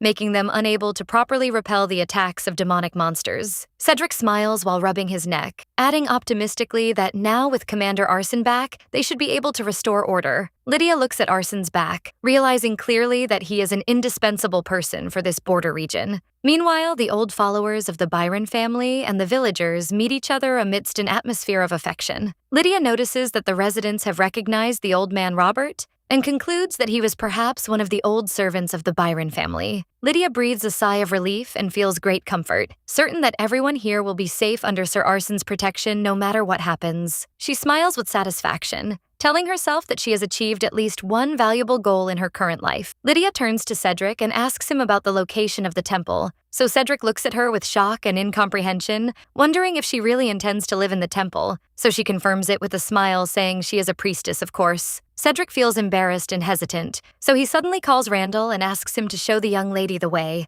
trying to escape the situation. Lydia is struck by astonishment and shock upon seeing Randall, and wonders in secret with annoyance, why him of all people, describing the situation as very awkward. Randall gestures with his hand, coldly asking her to follow him, while Lydia walks behind him nervously amidst the trees. Lydia stands in front of the abandoned temple, tongue-tied by surprise due to its miserable condition, to the point that she screamed in disbelief that this place is a temple, describing it as no different from an old storehouse. She reaches out to open the dilapidated wooden door, thinking she heard about its bad condition, but the reality was much worse than she imagined. She tries to lighten the atmosphere with a nervous laugh, noting that the door was locked, meaning it hasn't been used for a very long time. While she is speaking, Randall steps forward with rigid features and asks her to step aside, before kicking the door with tremendous force to open it. Lydia freezes in place, sweating, telling herself in astonishment that this man just opened the temple door with a kick. Randall turns his face towards her and tells her simply that the door is open, so Lydia thanks him with a very nervous smile. Then Randall leaves suddenly, leaving Lydia confused. After a full week passes, Arson appears in his office, drowning in papers and work. His assistant Cedric presents him a report about strangers wandering in the area, explaining that they claim to be wandering mercenaries, but they seem affiliated with the Emperor's faction and are asking about Commander Arson. Arson decides to leave them alone for the time being, thinking confidently that they won't find anything no matter how much they search. Arson hasn't left his office even once all week, justifying it to himself that he doesn't have time to worry about those intruders. Arson asks Cedric worriedly if the strangers approach the temple, pointing out the danger of something happening to Lydia. So Cedric answers him that no report stated that, but he will send Randall to check later. Arson is surprised by the choice of Randall specifically, reminding Cedric that Randall and Lydia do not get along, so Cedric laughs, explaining that was in the past, and that they get along well now. Randall even helps with the repairs. Arson's features change to suspicion and astonishment, wondering how Randall, who doesn't believe in gods, frequents the temple. Arson suddenly rises from his chair, telling Cedric he will stop by the temple himself for a moment, which surprises his assistant. Arson arrives at the temple to find Lydia sitting in the garden, so she calls his name in surprise. Lydia asks him if he came to see Priest Byron, telling him that he is not currently present.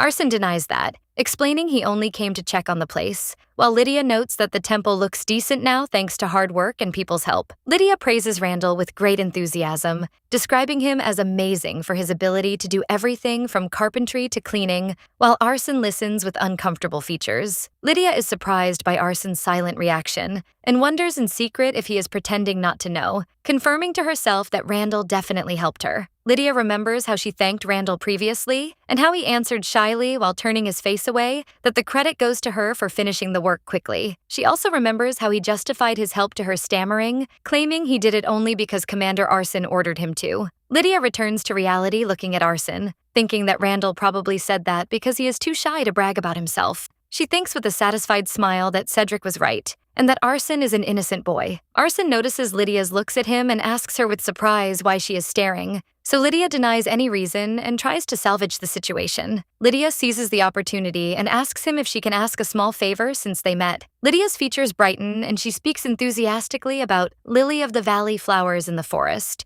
which are considered a symbol of the goddess, asking his permission to bring some to plant in the temple courtyard. Arson realizes this is the favor she wanted to ask, and offers to accompany her to the forest given the danger of going alone. Lydia tries to refuse politely, noting that he is busy and there is no need to bother him, and that she will go with Priest Byron later. But Arson cuts her off firmly, rejecting the idea of her going later, because he knows for certain she will say that now, then sneak off to go alone as soon as he leaves. Lydia wonders to herself in astonishment how he knew her desire, while Arson cuts her train of thought, warning her of sliding rocks and helping her down. He extends his hand to her carefully, so Lydia holds it to cross the rocky slope safely. Arson continues holding her hand and helping her until her foot reaches the flat ground. Lydia's eyes widen in amazement at the beauty of the place as soon as she arrives. She points with childish enthusiasm to the flower field stretching before her, drawing Arson's attention to their abundance and beauty. Suddenly Arson stops and stares with intense focus towards the trees, which terrifies Lydia, who thinks a monster has appeared,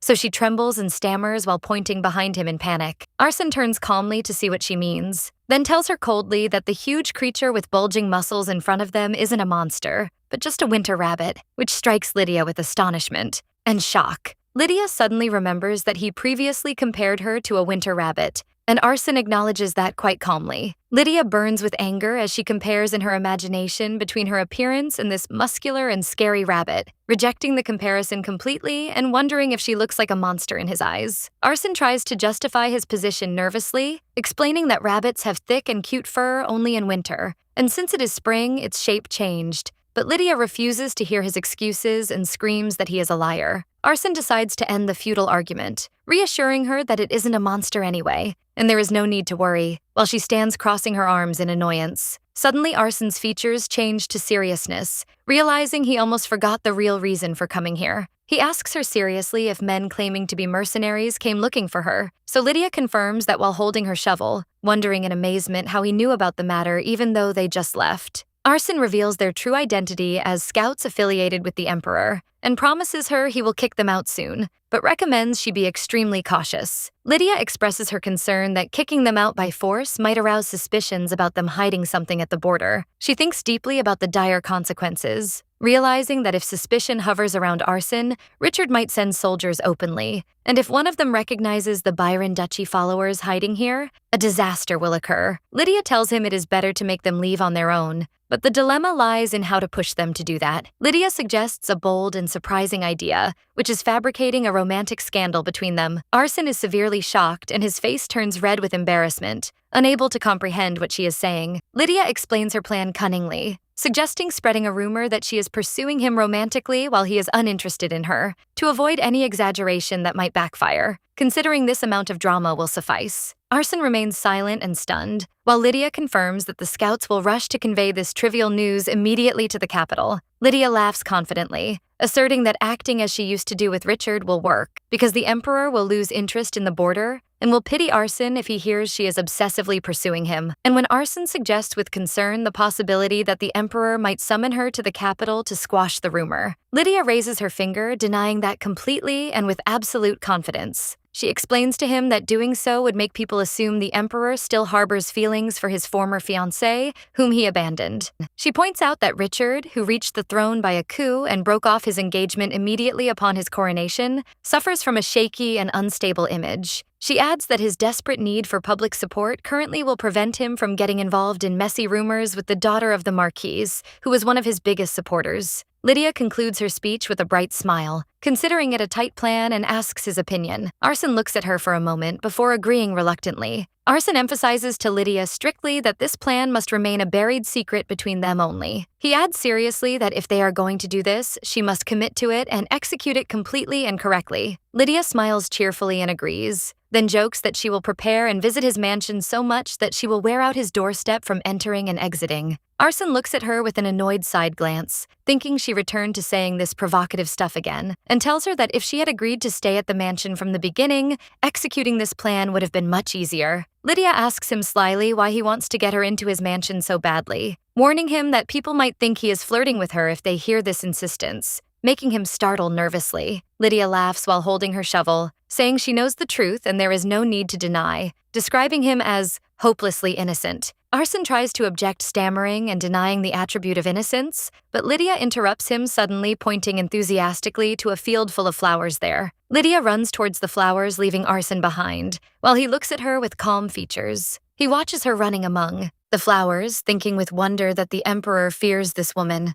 He wonders in confusion what the Emperor found exhausting and frustrating in a cheerful and bright personality like hers. He puts his hand on his face, admitting in secret that watching her wandering around him makes her look more attractive and cute in his eyes. He remembers his words to her a moment ago about the necessity of sticking to the plan, and realizes in his heart honestly that he didn't need to add that condition strictly. He admits to himself that there were other ways to deal with the scouts, but he didn't want to reject her plan because he simply doesn't mind existing with her in this way. Evening falls, and Lydia and Arson arrive at the temple door, where she thanks him with a warm smile for accompanying her on the way back. Lydia raises her finger, reminding him of the necessity to stick to the plan, saying he cannot act kindly anymore, because she is the one supposed to be chasing him. Arson turns his face away from her with rigid features, and replies that what he is doing is not chasing, but close, accurate monitoring. Lydia asks him to cooperate for their common goal, even though this spoils the plan a little, so Arson agrees briefly, saying he will try. And before he leaves, Lydia thanks him suddenly for sending Sir Randall to help, so Arson stops surprised by the name. Lydia explains she knows he sent him to help clean the temple,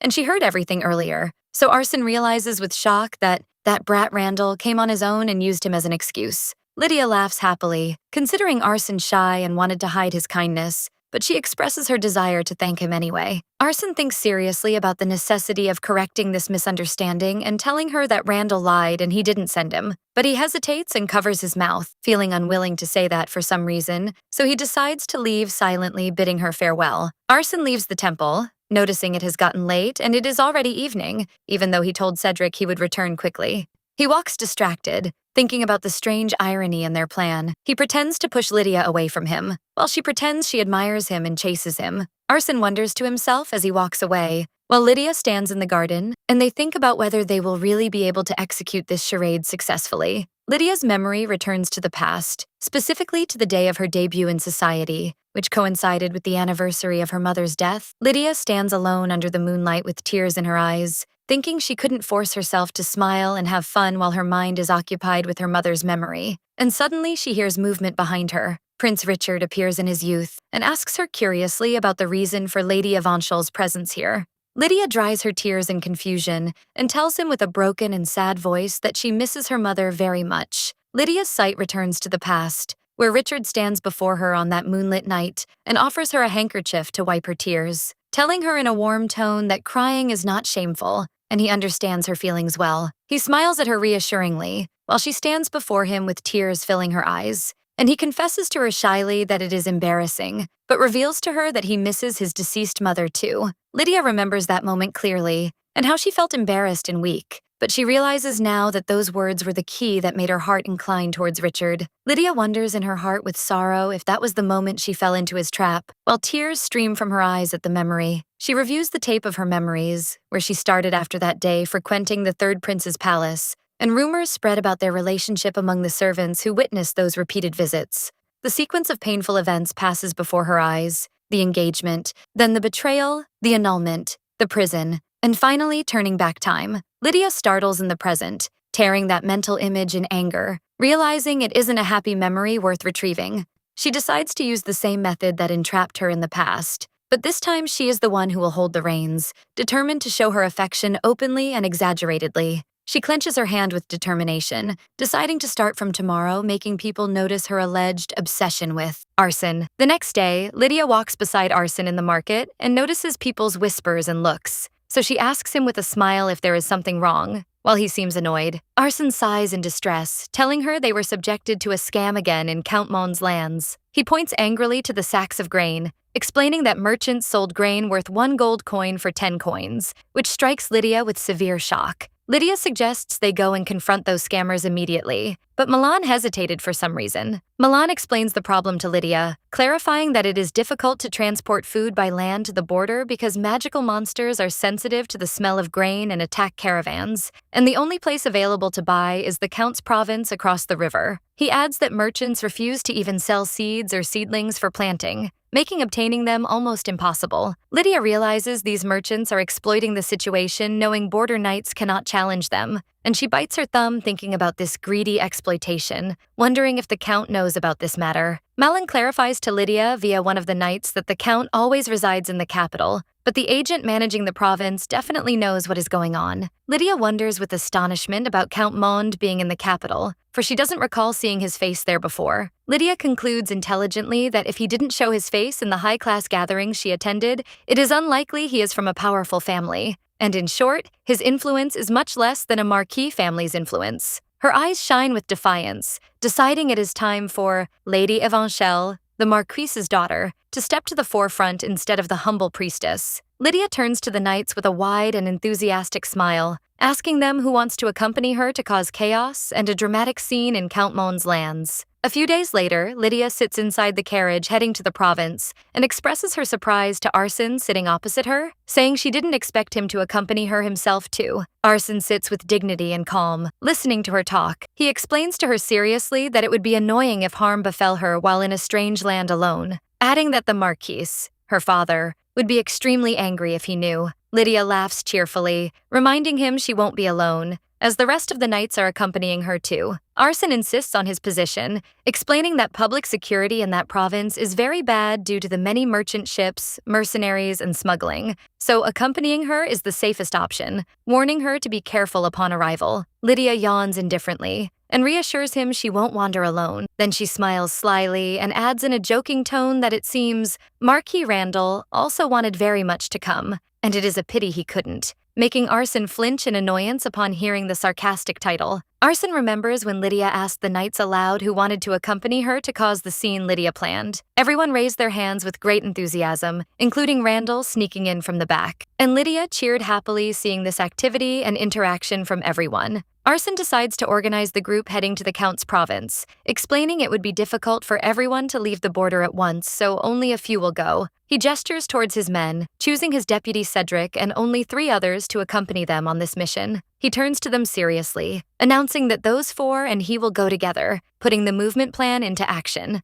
Arson returns to the present in the carriage and starts blaming himself internally, thinking there was no need to name people directly. He feels embarrassed by his behavior, wondering to himself if he is acting childishly towards his subordinates with this precise style of selection. He continues self-flagellation, wondering worriedly if Randall noticed this strange behavior of his, then stops for a moment denouncing his thoughts and asking himself in astonishment what exactly Randall would notice. Lydia cuts his turbulent train of thought, asking him about the list she asked him to prepare earlier. Arson regains his balance and takes out a paper scroll, telling her he has already prepared it, so Lydia thanks him as she moves to take it. Lydia opens the scroll to be surprised by its immense length stretching to reach the floor, which strikes her with amazement at the volume of requests. Arson justifies the length of the list by the presence of many things to buy, explaining that damages were severe due to repelling magical monster attacks during his absence, which is unusual in such frequency. Lydia smiles confidently, folding the list, reassuring him that it is fine and they have enough funds to cover these expenses. She suddenly reveals to Arson a bag full of sparkling diamonds, displaying it before him proudly. Lydia laughs cheerfully, telling him it is too early to be surprised, because there is more up her sleeve. She takes out a nightgown from her bag and displays it before him,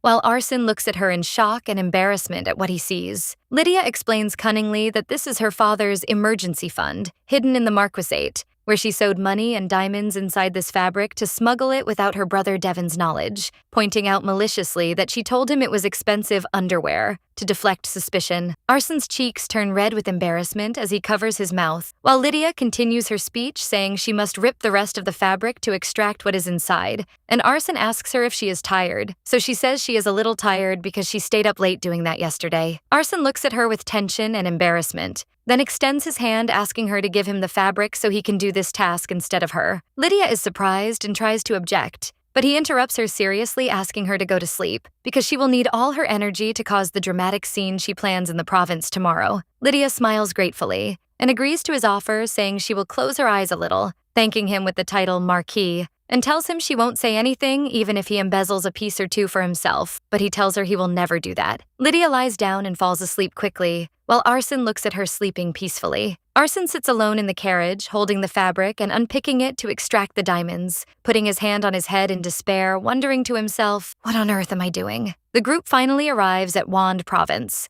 and the buildings and streets look more prosperous than they expected. Lydia wanders the market streets, noticing inns, restaurants, and even agricultural lands, thinking in amazement that the difference between this province and the border is just one river, yet living conditions are completely different. She tells herself the province is small but a hidden gem, and wonders how Count Wand possesses this level of wealth, yet she never heard of him before. She thinks to herself that this isn't important now, then calls for Merchant Milan. Lydia returns to her vitality and smiles confidently, suggesting going to the store first to start executing the plan. Lydia decides that for a full week she will return to embodying the persona of the infamous Marquise's daughter Lydia, the spoiled, selfish, and stubborn girl. She explains the details of her plan, which relies on showing off and spending money lavishly, and spreading rumors that she is still financially supported by the Marquis family. She adds she will pretend to be an ignorant and spoiled girl, allowing merchants to scam her on purpose and buy things at double prices. She asserts enthusiastically that once the news reaches the agent in charge that she has appeared, she will cause a huge uproar and drag him out to confront her. Lydia leaves the store humming happily, thinking that Sir Arson's presence with her and following her will make executing this charade much easier. Lydia thinks to herself, walking beside Arson, that treating him as a mere attendant and dragging him behind her will make her look completely immature, and this will help spread the rumor that she fell madly in love with him. She adds that the first thing she needs to execute this is proper clothes, and one of the knights describes the place to her as the finest store in the province. Lydia announces, enthusiastically activating the spoiled young lady mode, and asks them to enter, while her features switch to arrogance and confidence. Lydia stops suddenly and looks at her shoes, then turns to Arson, who looks confused and uncomprehending. She asks him in a whisper to change his facial expressions and look like someone dragged here against his will. So Arson is surprised by that request. She approaches him and whispers sternly, saying she is telling him to show skillfully, that he hates everything she does. Lydia sighs helplessly when she sees his inability to act, and tells him if it is difficult for him, just maintain a blank face. The store door opens and employees welcome them warmly. Lydia asks the employee for priest robes, so the employee apologizes politely, explaining they don't make priest robes in this store. The employee smiles regretfully, but suddenly freezes in place with eyes wide in shock looking at Lydia when someone tells her she is Marquis Evanchel's daughter. The employee recalls in her mind the rumors she heard about the Marquise's daughter turning into a priestess and going to the border, wondering in astonishment why she is suddenly in this province. The employee screams inside in shock and confusion, while Lydia's displeased features appear, asking her sharply if they don't make clothes for priests. The employee denies that quickly. The employee realizes the situation quickly and tries to salvage it with flattery, saying loudly that of course they will make the robes with pleasure as long as the priestess herself has honored them with her arrival. While the female employees stand submissively, Lydia thinks with displeasure, wondering what they think of her, deciding she must order at least 3 sets to confirm her status. The employee starts praising Lydia's taste, confirming this is the finest store around, suggesting starting with choosing fabrics while employees show different samples. Lydia looks at the fabrics closely with a scrutinizing look. She rejects a fabric coldly, saying it is used for wedding dresses, and demands its removal immediately, causing panic to the employee. She criticizes another piece, saying its color is too yellow, embodying the hard-to-please customer role skillfully. Her choice finally falls on a specific fabric, announcing coldly that this is acceptable. The employee claps her hands with exaggerated enthusiasm, praising the young lady's sharp eye and refined taste. The employee turns to Arson and the disguised knights, explaining to them condescendingly that this fabric is imported and the most expensive among what was shown. She begins describing the design she wants, suggesting adding some lace on the sleeves to look beautiful and some ruffles around the neck. Lydia wonders anxiously if this is too much for a priestess, and fears people might talk about her extravagance, but the employee convinces her that adding a few details won't be noticed by anyone. Lydia asks in a loud and lively voice to add pearl embroidery around the collar to look elegant, while the employee continues praising her exceptional taste. The employees take measurements around Lydia, while she thinks happily that she didn't think about it this deeply before, but she thinks the result will look very classy. Lydia asks confidently if 1 week is enough to finish the work. The employee confirms enthusiastically that they will prepare it as fast as possible. Suddenly, the employee asks Lydia innocently about the maid accompanying Lydia, pointing out that the private maid usually handles payment matters, which lands Lydia in a bind. Lydia suddenly remembers the reality of her situation, wondering in astonishment, "Maid?" realizing the fatal mistake in her charade. The employee sweats and becomes very confused,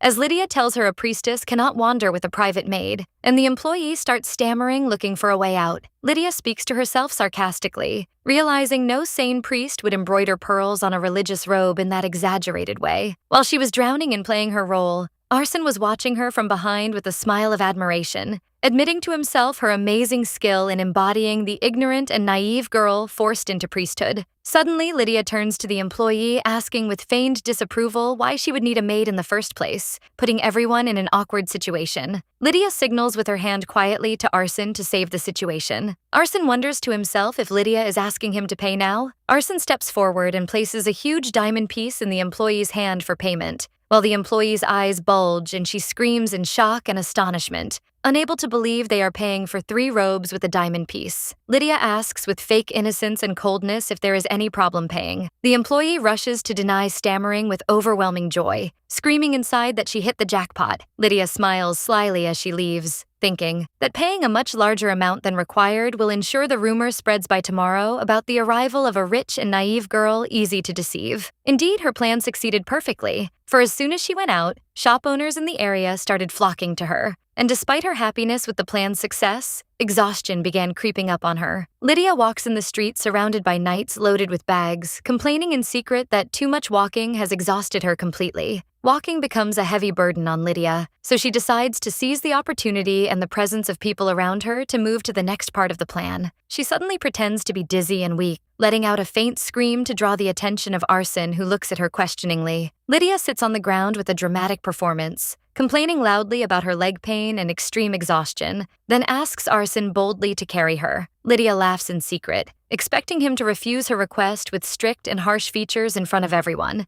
to complete his role as a cold guard who hates her. But surprise ties her tongue when Arsene bends down immediately and carries her in his arms with lightness and complete ease. Arsene looks at her with worried and serious features, asking her with concern if she is very tired. Lydia stammers with her face blushing from shyness and shock, while screaming in her mind that this kind and affectionate behavior wasn't part of what she planned at all. Arsene carries her to her room and tells her to rest and sleep peacefully. She grabs his arm to stop him from leaving that easily. He looks flustered when she tells him that his behavior is putting her in a tough spot. She angrily wonders how she's supposed to keep up her plan if he's being so sincere, because this way, no one will believe she's the only one chasing him. He explains he didn't know she was acting since she looked so pale. She screams that it doesn't matter and that he should push her away regardless. He tries to explain it's hard to tell acting from reality, but she cuts him off, saying if she were really sick, he could just call a doctor later. He insists, saying he's worried something might happen to her in the meantime. She sighs, realizing his spontaneous actions are causing confusion. She suggests that since things have come this far, they should agree on a secret signal. After a moment, Lydia suggests a wink. She winks at him confidently, explaining it'll look like she's seducing him to others, and asks what he thinks. She tells him to push her away whenever she gives that signal. He thinks to himself that it looks like real seduction, not just acting. He rejects the idea, saying it's a terrible signal. Shocked, she asks why. He calmly tells her he just doesn't feel like pushing her away when she does that. Her eyes widen in confusion, unable to process what she just heard. He smiles slightly, thinking the wink is too pretty to be a signal for rejection. Then he tells her she's exactly like a rabbit, just as he thought. Stunned by the comparison, she thinks to herself that he actually knows how to smile like that. She admits she never knew because he's always scowling, but his smile makes him look like a young boy. She remembers the rabbit comment and figures he must mean a mean-looking rabbit. She accuses him of making fun of her, but he seriously denies it. Getting angry, she calls him a liar, feeling her pride wounded because she was swayed by someone like him. She yells that the signal is decided as a wink and he must stick to it. She goes back to thinking about the rabbit comment and screams internally to stop thinking about it. She convinces herself he couldn't have meant cute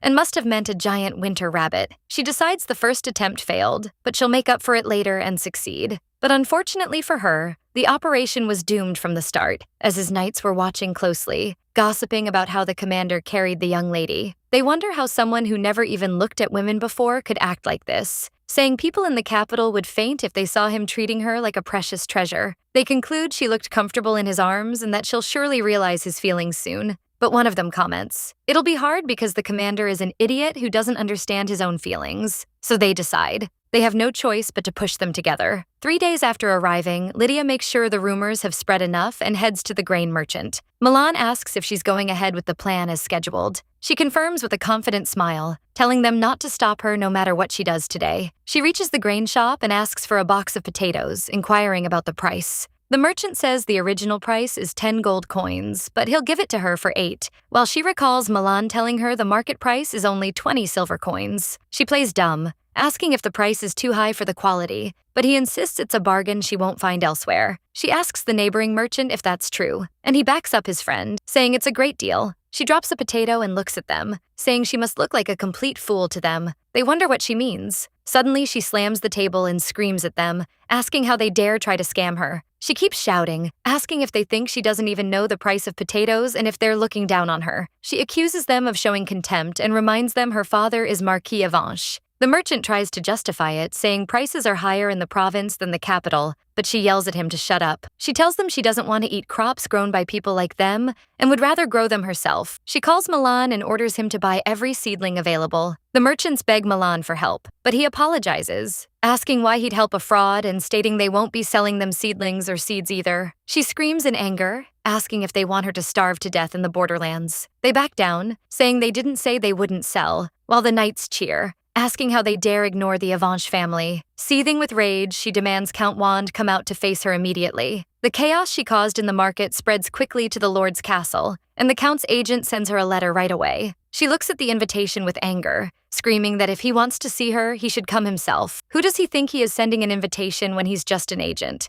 She throws it away and kicks him out, then turns and leaves. She thinks that since everyone is gathered, she should execute the plan again. She turns to Arson and pretends to be in pain, saying her arms and legs hurt so much. She winks at him and continues her act, saying she's in so much pain she won't be able to sleep. She figures everyone now sees she's up to something, and once he rejects her, the scene will be complete. But the knights comment that she's been overworking herself since flipping those potato boxes and advise her to leave such things to them next time. Cedric suggests to the commander that he should go and give her a massage, otherwise she might be bedridden tomorrow. Shocked, she screams internally that this wasn't supposed to happen. The reaction should be them wondering why she's acting sweet and if she likes him. But Arson calmly says that sounds like a good idea, while she calls him an idiot in her head. Then he tells her he'll walk her to her room. He carries her while she's in shock, wondering what he's doing and why he didn't see her signal. He says he saw the signal, so she yells that he was supposed to push her away. She asks how he can just go along with it, and if he really intends to massage her legs. He seriously replies that's exactly why he came. She screams in her mind, stunned by what that means. He takes off his gloves and asks her to lie down and stretch her legs.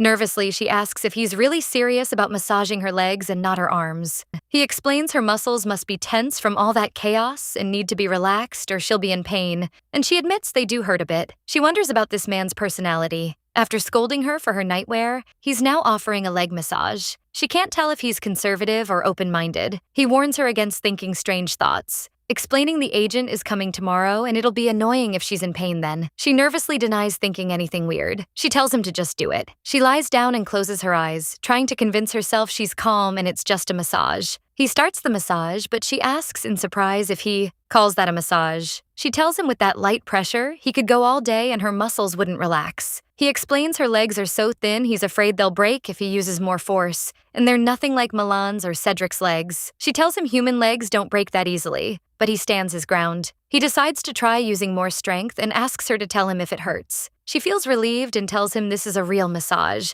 asking him to keep up that pressure. He agrees, then asks for something important, that she never use pain as a signal again because he can't tell the difference between the truth and her acting. Noting that her leg pain today was also just acting, she replies the pain wasn't bad enough to complain about and wonders why he's saying this after they agreed on a signal and she's come up with so many strategies. He calmly tells her she can always come up with new ones. She grumbles that it's easy for him to say since he's not the one making them, and that talking to him is impossible. But he coldly responds that he thinks they're communicating just fine. Lydia grumbles internally that this is exactly why they can't communicate, feeling exhausted. She wonders what options she has left if she can't pretend to be in pain. She imagines herself asking him for tea or pestering him for a picnic. Then she thinks she could try touching him casually, but realizes he'd definitely stop her. While she's thinking of her next plans, she gets sleepy and drifts off. Arson stands by her, quietly calling her name, then notices her legs have relaxed and decides to check her arms. But he suddenly realizes she's already fallen asleep. He sits on the edge of the bed,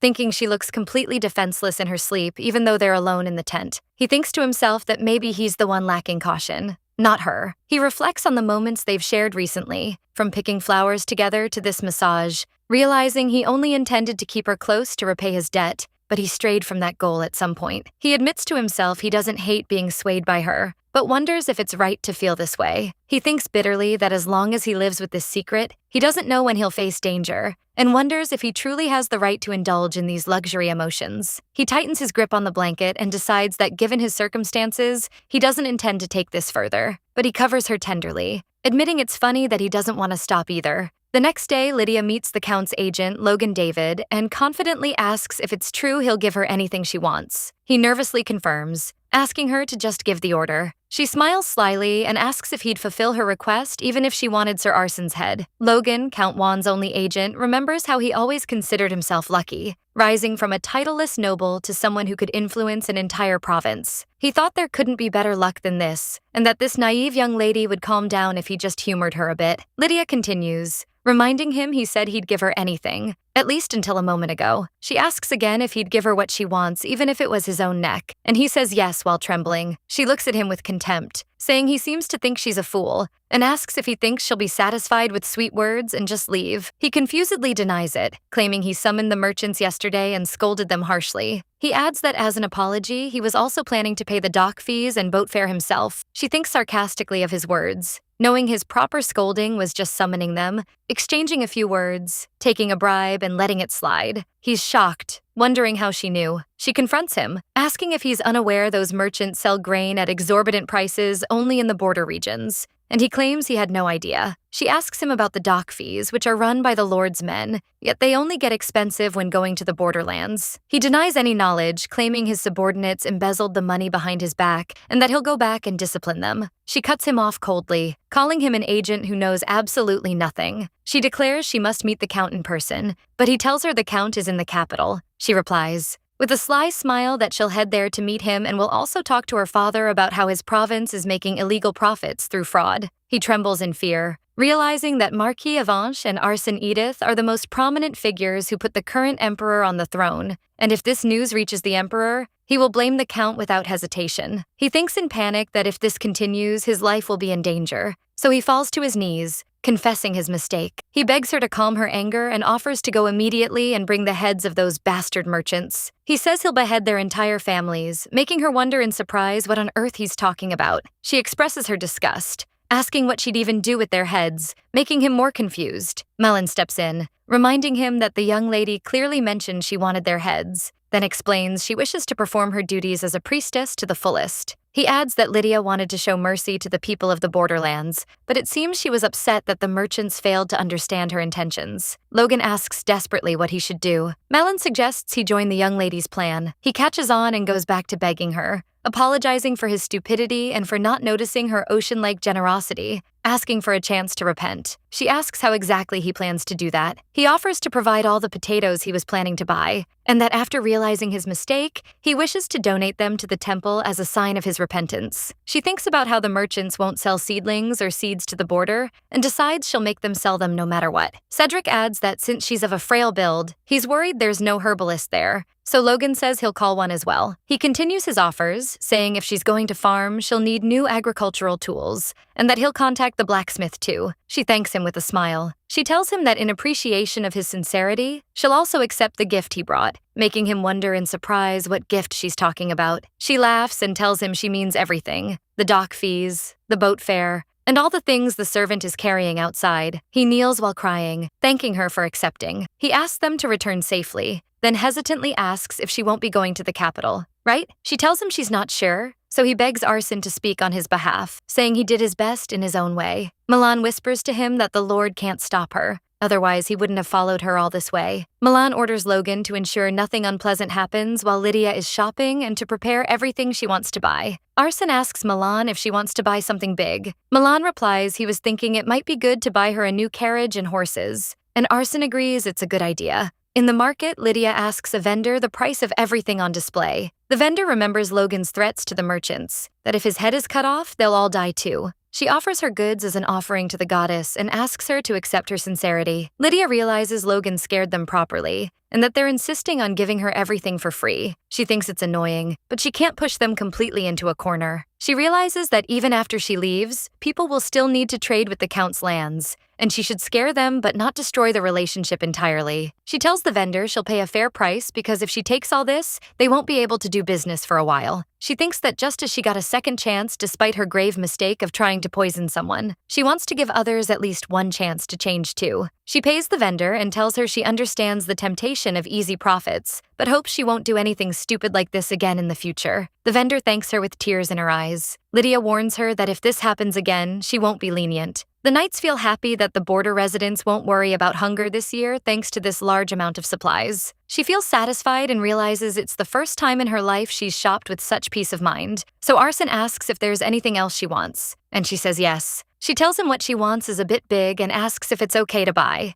it, and he confirms it is. He guesses if she wants a carriage, and she says no. Then he guesses if she wants livestock, and she says no again. She points excitedly at a building, saying that's what she wants. He's surprised she's pointing at a blacksmith workshop and asks if she wants to buy farming tools or a sword. She tells him she wants the entire workshop, shocking the knights. One of them reminds her there's a blacksmith in the borderlands too, and she replies she knows but it's too small. She explains that workshop is too small to develop mines, revealing to herself that Grandpa Robert told her there's a high possibility of a magic stone mine in that land's soil, and if word gets out, everyone will covet it. She thinks it'll become hard for Sir Arson to keep it because it won't be land that can be easily donated as charity. She continues thinking that if they bring mining equipment from outside, rumors will definitely spread, so they need to handle everything secretly from within. Arson asks her what she'll use the workshop for after buying it. She playfully answers that everyone wants to own a blacksmith workshop at least once, and that it's every woman's dream. She pretends to be angry and threatens that if she doesn't get what she wants, she'll throw herself on the ground right here and now. He sighs and orders Milan to go meet the owner. Later, while Milan and Cedric were buying the workshop, Lydia sat in a salon to rest for a bit. She enjoys the quiet atmosphere and delicious cake, thinking it's a good place indeed. But she notices Arson seems distracted and asks if he's bored being with her since he keeps looking around. He denies it, explaining he was carefully watching their surroundings. She thinks for a bit,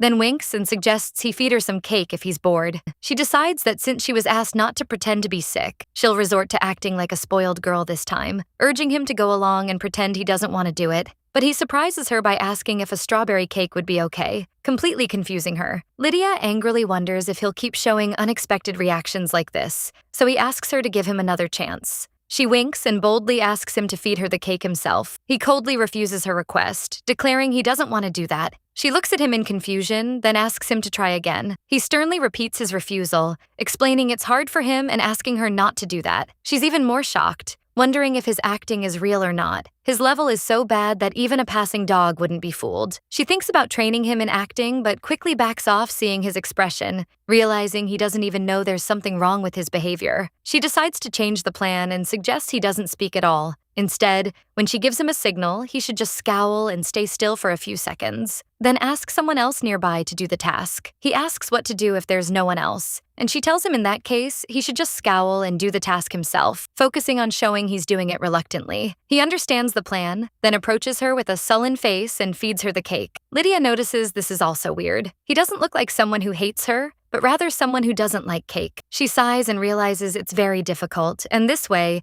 it'll be hard to fool the Emperor's spies. While she's deep in thought, he notices cream on her face and gently wipes it off. She's shocked and flustered, wondering how he's supposed to be ignorant about women. He seems very skilled in these situations, and her heart starts beating fast. She realizes the way he treats women is as natural as how he treats his fellow knights, and concludes that's the reason. He sees her as a comrade in arms. She thinks there's no reason for him to see her as a woman, and even though their ultimate goals are different, they are walking the same path, and maybe a friendship has formed between them. She feels satisfied. This kind of relationship is a first for her and seems good. She happily imagines that if things go well, they might become friends in the future. Arson breaks her train of thought, asking what she's thinking about, and she answers with a smile that she's thinking about their future. He gets flustered and asks what that means, but they are interrupted by a vendor outside offering incense for a special and hot night. She looks toward the sound, wondering what's happening, realizing the voice sounds familiar. She remembers that voice and recalls how that person apologized to her because as a doctor,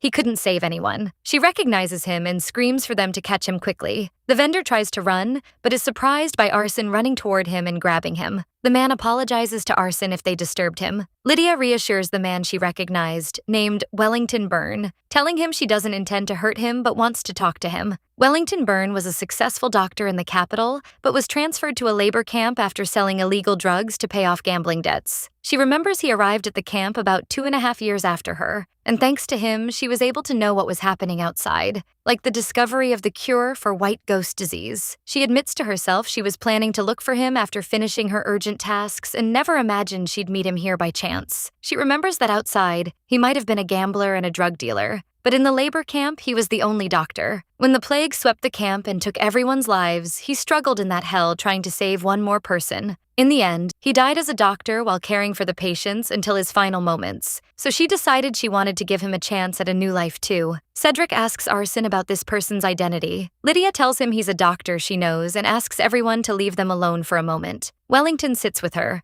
asking in surprise if she really knows him. She confirms it, but when he asks how, she tells him it's a secret. She realizes it's natural for him to doubt it since she knows him well while he doesn't know her at all, but she tells him that's not important. What's important is that she's willing to pay off his gambling debts. He's shocked and stunned, asking what she means. She smiles and tells him it's not for free. He must stop selling illegal drugs and come with her to the borderlands to work as a doctor. She explains there's only one doctor there, and even that person only uses folk remedies, so they need more professional help. Wellington expresses his gratitude, but wonders if this deal brings no benefit to her. He asks why she'd give someone like him this chance. She answers that the borderlands are in desperate need of a doctor, and who else would be willing to go there? He's convinced, and she tells him she was planning something anyway, so this offer is perfect. He asks what she was planning, and she says she was thinking of doing some business. She tells him she knows how to cure white ghost disease, and was originally planning to handle it slowly, but if she finishes it quickly now and uses the money to fund the borderlands,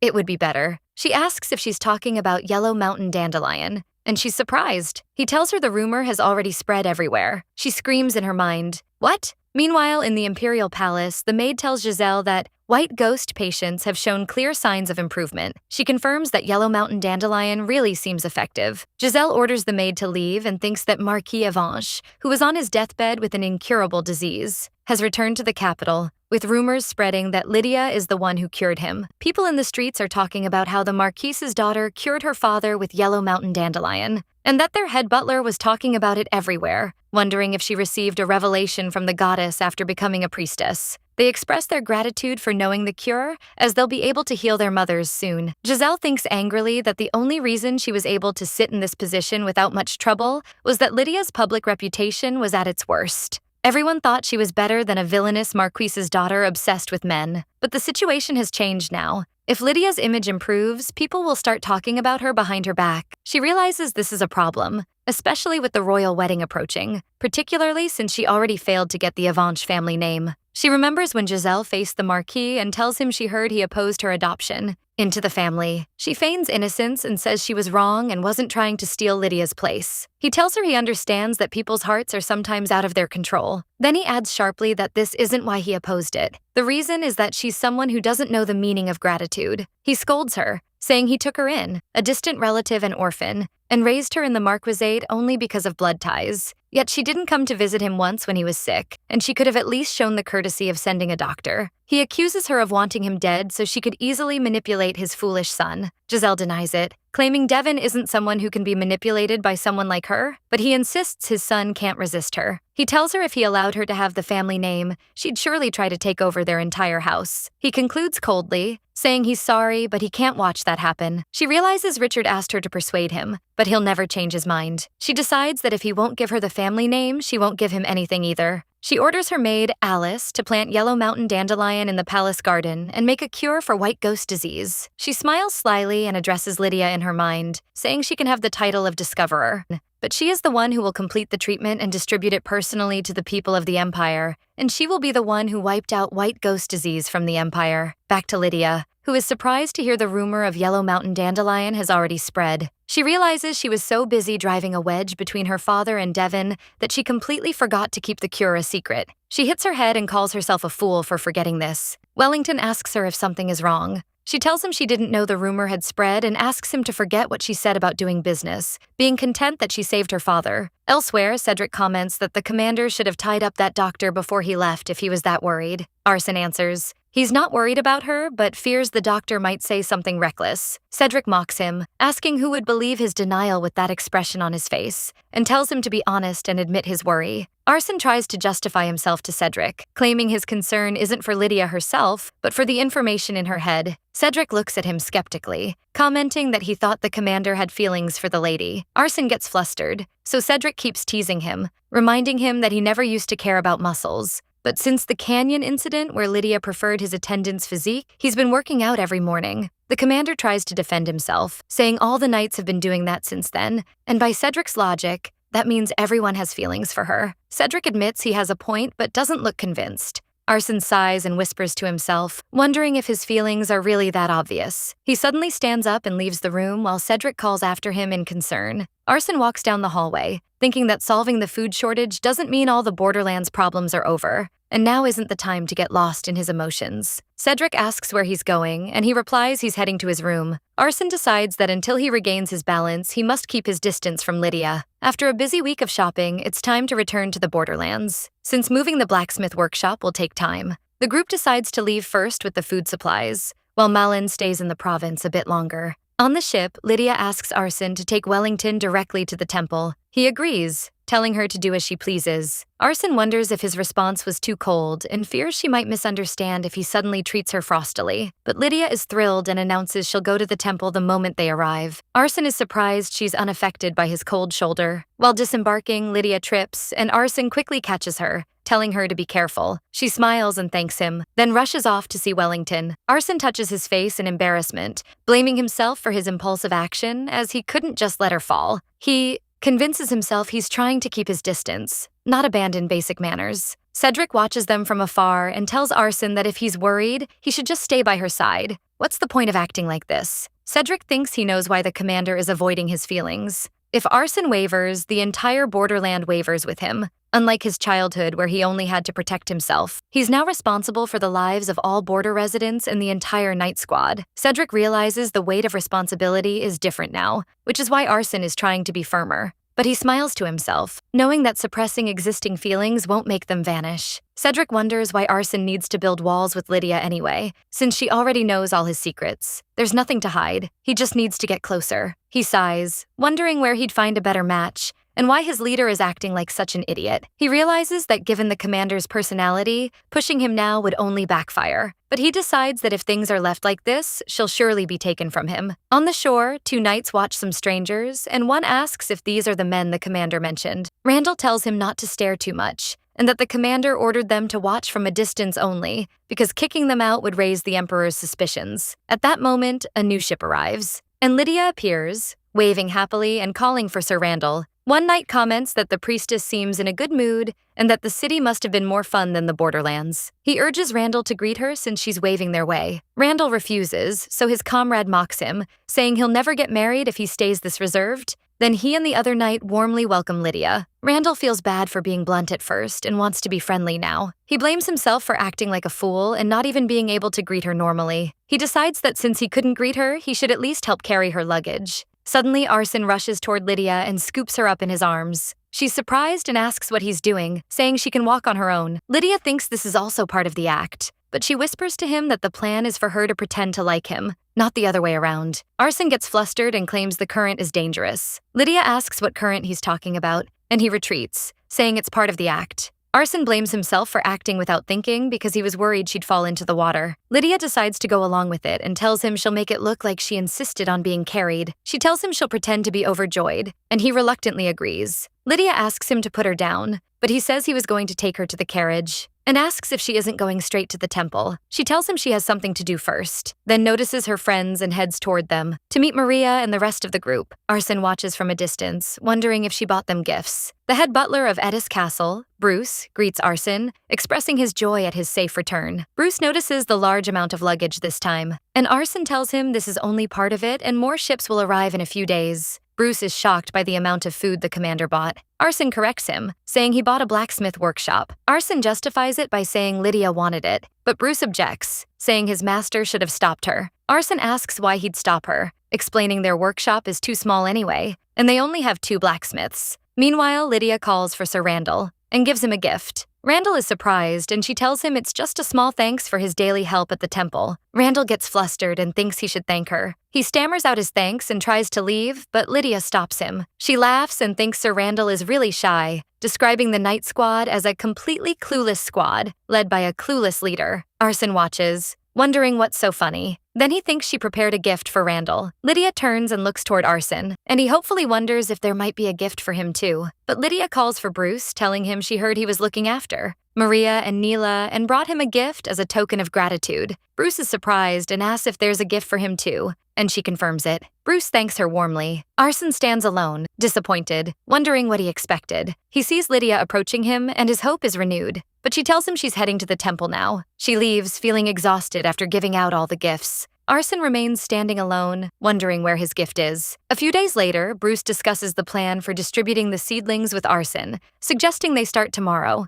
Bruce suggests distributing them with food and inviting the priest to join them. He believes the credit for all this food goes to Priestess Lydia, and that this would be a good chance for her to get to know the border residents and help promote the temple, which still has few followers. Arson agrees it's a good idea, but Bruce worries it might be too hard for Lydia, as she seems very frail. Bruce suggests giving her light things to distribute. Suddenly, Arson puts his head in his hands, and Bruce asks in concern what's wrong. He replies it's nothing. Bruce asks if he's worried about Lydia. Arson tries to convince himself this isn't worry for Lydia. He justifies that his comment was just basic human courtesy because she's clearly weak. Meanwhile, Bruce wonders why his master is acting so strangely. Arson finally decides to keep his distance from her, vowing that tomorrow he absolutely won't pay her any attention. In the village square, Lydia excitedly announces she'll be the one distributing the farming tools. But he stops her immediately, telling her to stop talking nonsense and go distribute bread on the other side. She puffs her cheeks in annoyance, insisting she can do it too. But Arson firmly explains the tools are too heavy and dangerous for her, and that this is an order. She reluctantly agrees and heads off to hand out bread, grumbling. She suddenly turns to him and asks in surprise why he's following her, wondering if he intends to distribute bread too. He seriously tells her he's watching her closely in case she does something else if left alone. She sighs sarcastically, wondering if he's tired of this damn surveillance. She suddenly spots Sir Randall carrying a sack of grain. She turns excitedly toward him and points out the belt Randall is wearing. Arson says he sees it, and she proudly announces she's the one who gave it to him. She adds she feels very proud to see him wearing it. Arson looks at her with a complex expression, then asks if there's something for him too. She surprises him by asking if he wants a gift as well. He gets flustered and quickly denies it, claiming it was a slip of the tongue and asking her to forget it. But she smiles slyly and tells him he's very greedy. Then she adds with a confident smile that she is the gift. So what more could he need? He falls silent, shock written all over his reddening face. He turns away nervously and orders her to stop talking nonsense and go hand out bread. She grumbles about his seriousness, explaining she was just joking. Priest Byron comments that she and Sir Arson seem very close. She laughs and agrees, proudly explaining they are comrades. Byron tells her he thinks she became very close to him while in Wan Province. She thinks that if he saw them acting, he might misunderstand the situation. She whispers to him that she should tell him something, as he's a religious person and might be shocked to see a priestess chasing a man. He explains he understands, that she's pretending to have a one-sided crush on Sir Arson, and the agreed-upon signal is a wink. She confirms this, but asks him to keep it a secret between them. After he understands the plan, Lydia spots Arson standing nearby. She decides it's a good time to give Byron a live example, so she calls out to the Sir loudly. Arson sighs, wondering what she wants this time. She tells him with an affected smile that she has something to say and asks him to give her some time later. She winks at him, and he replies with forced coldness that today will be busy and he'll contact her when he finds time. She pretends to be overjoyed and tells him she'll wait. She thinks proudly that their acting has really improved. Meanwhile, Priest Byron watches the scene from afar, thinking that what he just saw doesn't look like one-sided love, but like two young lovers. He wonders if his young master has feelings for Priestess Lydia. He calls to her. She smiles at him and asks what he thought of her acting. She confidently tells him everyone was completely fooled and her performance was perfect. He smiles in confusion, wondering who in the world could reject someone with that expression on their face. But he decides to go along with it, hiding his doubts with a smile. As a result of repeating this act several times, it wasn't long before the Emperor's spies left the borderlands, and she breathes a sigh of relief, thinking she can relax now. But she hears whispers between two knights, where one says the priestess seems to have feelings for the commander. She wonders if they're talking about her and Sir Arson. She decides she can't miss this chance to see how successful their plan was, so she sneaks over to eavesdrop. One knight dismisses the idea, saying she's just a friend to the commander. She's shocked. His comrade reminds him how she used to act, bursting into the strategy room without warning and sticking to him all day. Another adds he panicked when she snuck into the Emperor's bedroom in her nightwear. They conclude her current actions are much weaker than before, and she probably just matured. Lydia rushes toward Arson's office with a terrified look. She screams that the situation is horrible. She tells him their plan isn't working on the knights. She yells that this is very bad. To fool the enemy, you must fool your allies first. She wonders how they can fool Devon or Giselle like this. He asks her to calm down and explain slowly. She tries to explain that in the past, she expressed her interest in Richard very closely. He confirms that she did indeed. She explains the knights are saying the way she treated him is completely different from how she treats Arson now, so they don't think she's interested in him at all. She declares the situation won't do and tells him to get ready. Starting tomorrow, her seduction will intensify. Then she leaves, saying she'll work on a new plan, saying goodbye until tomorrow. Arson remains in his office in shock, wondering what she just said. In the Imperial Palace, Richard sits in his office, exhausted from the work piled up due to the royal wedding and victory celebration. His close aide, Baron Borkman, notices his fatigue. Richard admits he's indeed tired. He complains that he barely managed to stabilize state affairs, but the nobles are now the problem. To them, he's just a young emperor who took the throne by force, and to consolidate his power, he needs the support of even those who didn't back him. The Baron asks him to wrap up and head to the Empress's palace as it's time for her medical checkup. Richard sighs, wondering if it's already time. He tells himself it's annoying. Even though they rarely meet, he promised to be present for her exams, and thinks that if Lydia were in her place, she'd be even more annoying. He keeps thinking that if she were the Empress, he wouldn't be struggling so much with the nobles. Marquis Avanche would have effectively won their support. He remembers the Baron's advice to marry the Marquis's daughter and keep Giselle as a mistress, or recognize Giselle's children as legitimate heirs. He admits that if he had followed his aide's advice, the Marquis wouldn't be closing his doors to him now. He shakes his head, wondering why Giselle is so troublesome. Instead of persuading her father, she only does things that anger him. He admits he thought she'd be less emotional than Lydia, but at this rate, there's nothing better about this situation. Richard turns to him and says he was thinking he should have listened to his advice, but he realizes there's no use in regret now. Then he stops for a moment, thinking, maybe it's not too late. He tells himself that given she tried to poison her, it's likely she still has lingering feelings for him. He decides he'll know the truth for sure when his men return from the borderlands, but he completely dismisses the idea that Lydia could have fallen for that arson. He smiles slyly, thinking that even if it's not marriage, if he can just restore his relationship with her. While Arson recalls Lydia's warning that her seduction would intensify, he admits to himself he underestimated her. He knew how she acted around Richard, but he wondered if she'd act with the same intensity towards someone she didn't have feelings for. He thought at most she'd visit the palace a bit more, but he was surprised to see her sneak into the training ground while the knights were training shirtless. One knight wonders in confusion why she's doing that, thinking she'd leave soon, but she didn't. She finally leaves, and the knights wonder why she came in the first place. They speculate she's been acting weird lately and wonder how she got in, noting it looks like she was appreciating the physiques. Arson wonders to himself that although Lydia said she'd seduce him, all she's doing is watching. Naturally, he was still underestimating things at this stage, but things were about to change when she suddenly appeared. She calls to him excitedly and clings to him, asking for tea together. He wonders in shock how she manages to appear everywhere he goes like a ghost, since she makes no sound. He recalls her appearing at the training ground, then suddenly in the hallway where there was no place to hide. And when he tried to enter his office, she opened the locked door to greet him. He seriously wonders if she received assassination training somewhere. He thinks the only place she hasn't appeared yet is his bedroom. He decides that as a knight, he can't let her break in there too, and this time she won't be able to sneak in at all. But as soon as he turns around, he's surprised to find her already standing behind him, which gives him a massive shock. He shouts her name in total disbelief. She holds up a wine bottle with a smile, asking if he'd like a drink with her, adding that he should provide the glasses. He tells her to come in for now. He thinks he should ask her to go back, but she gives him a sharp look, making him wonder if that's what's really important at this moment. He takes her hand and tells her Borderland Knights are dangerous, asking her to come inside. She asks if he just finished showering, and he confirms it. She lets out a fake gasp, and he asks why she's asking. She tells herself she has a real talent for this. Her timing is always perfect, appearing right after his shower, and wonders sarcastically why chasing men is so easy while life is hard. He tells her it's good to be skilled at something. She grumbles that she should be good at things other than chasing men, then wonders how a trained knight like him keeps falling into her trap. She drains her wine glass in one go. She slams the empty glass on the table and asks how he feels being on the receiving end, adding sarcastically that it must be scary and terrible, just like Richard said. He replies that it sparked his competitive spirit instead of being scary. He adds that she was very cute, wondering how she could be scary. He gets flustered and tries to recover, claiming he wasn't scared at all. She laughs loudly and asks if he found it funny. An awkward atmosphere settles between them, so she suddenly changes the subject to the mine, telling him she's thinking of inspecting it soon. He tells her Robert was saying he wanted to try digging too, and adds he'll be going to the capital soon for the victory celebration,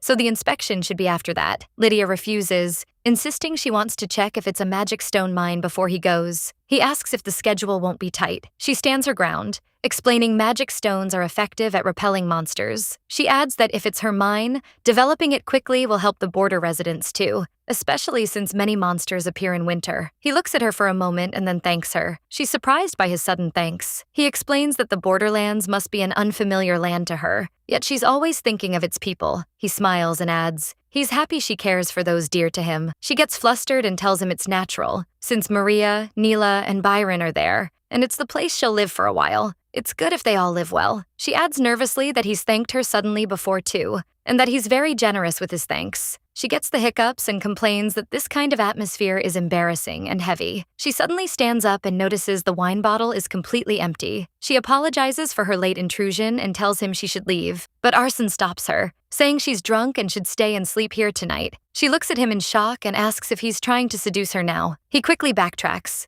claiming it's not like that, but because going out at night is dangerous with the potential for monsters. She tries to think about it, but he scoops her up in his arms, wondering how she can return safely when she can't even control her body. He places her on the bed and tells her he'll sleep elsewhere, asking her not to worry and to get some rest. She calls to him and tells him he shouldn't be this nice to a woman. If she were someone else, she'd think he liked her. He asks why she's the exception, and she confidently answers. She knows he doesn't see her as a woman. He looks at her seriously and asks what she thinks he sees her as. She answers with a smile that she knows exactly how he feels. He sees her as a comrade. He notices she's fallen asleep and is truly drunk, so he places his hand over her eyes and tells her to sleep well. She whispers, asking him to wake her at dawn, explaining it'll be annoying if others find out. He mutters to himself as he looks at her that she claims to know everything, but in reality, she knows nothing. Morning comes and she wakes up groaning in exhaustion, looking around in confusion. She asks in panic where she is, and Arson calmly replies while reading a book that she's in his room. She screams in shock, asking if she really slept here,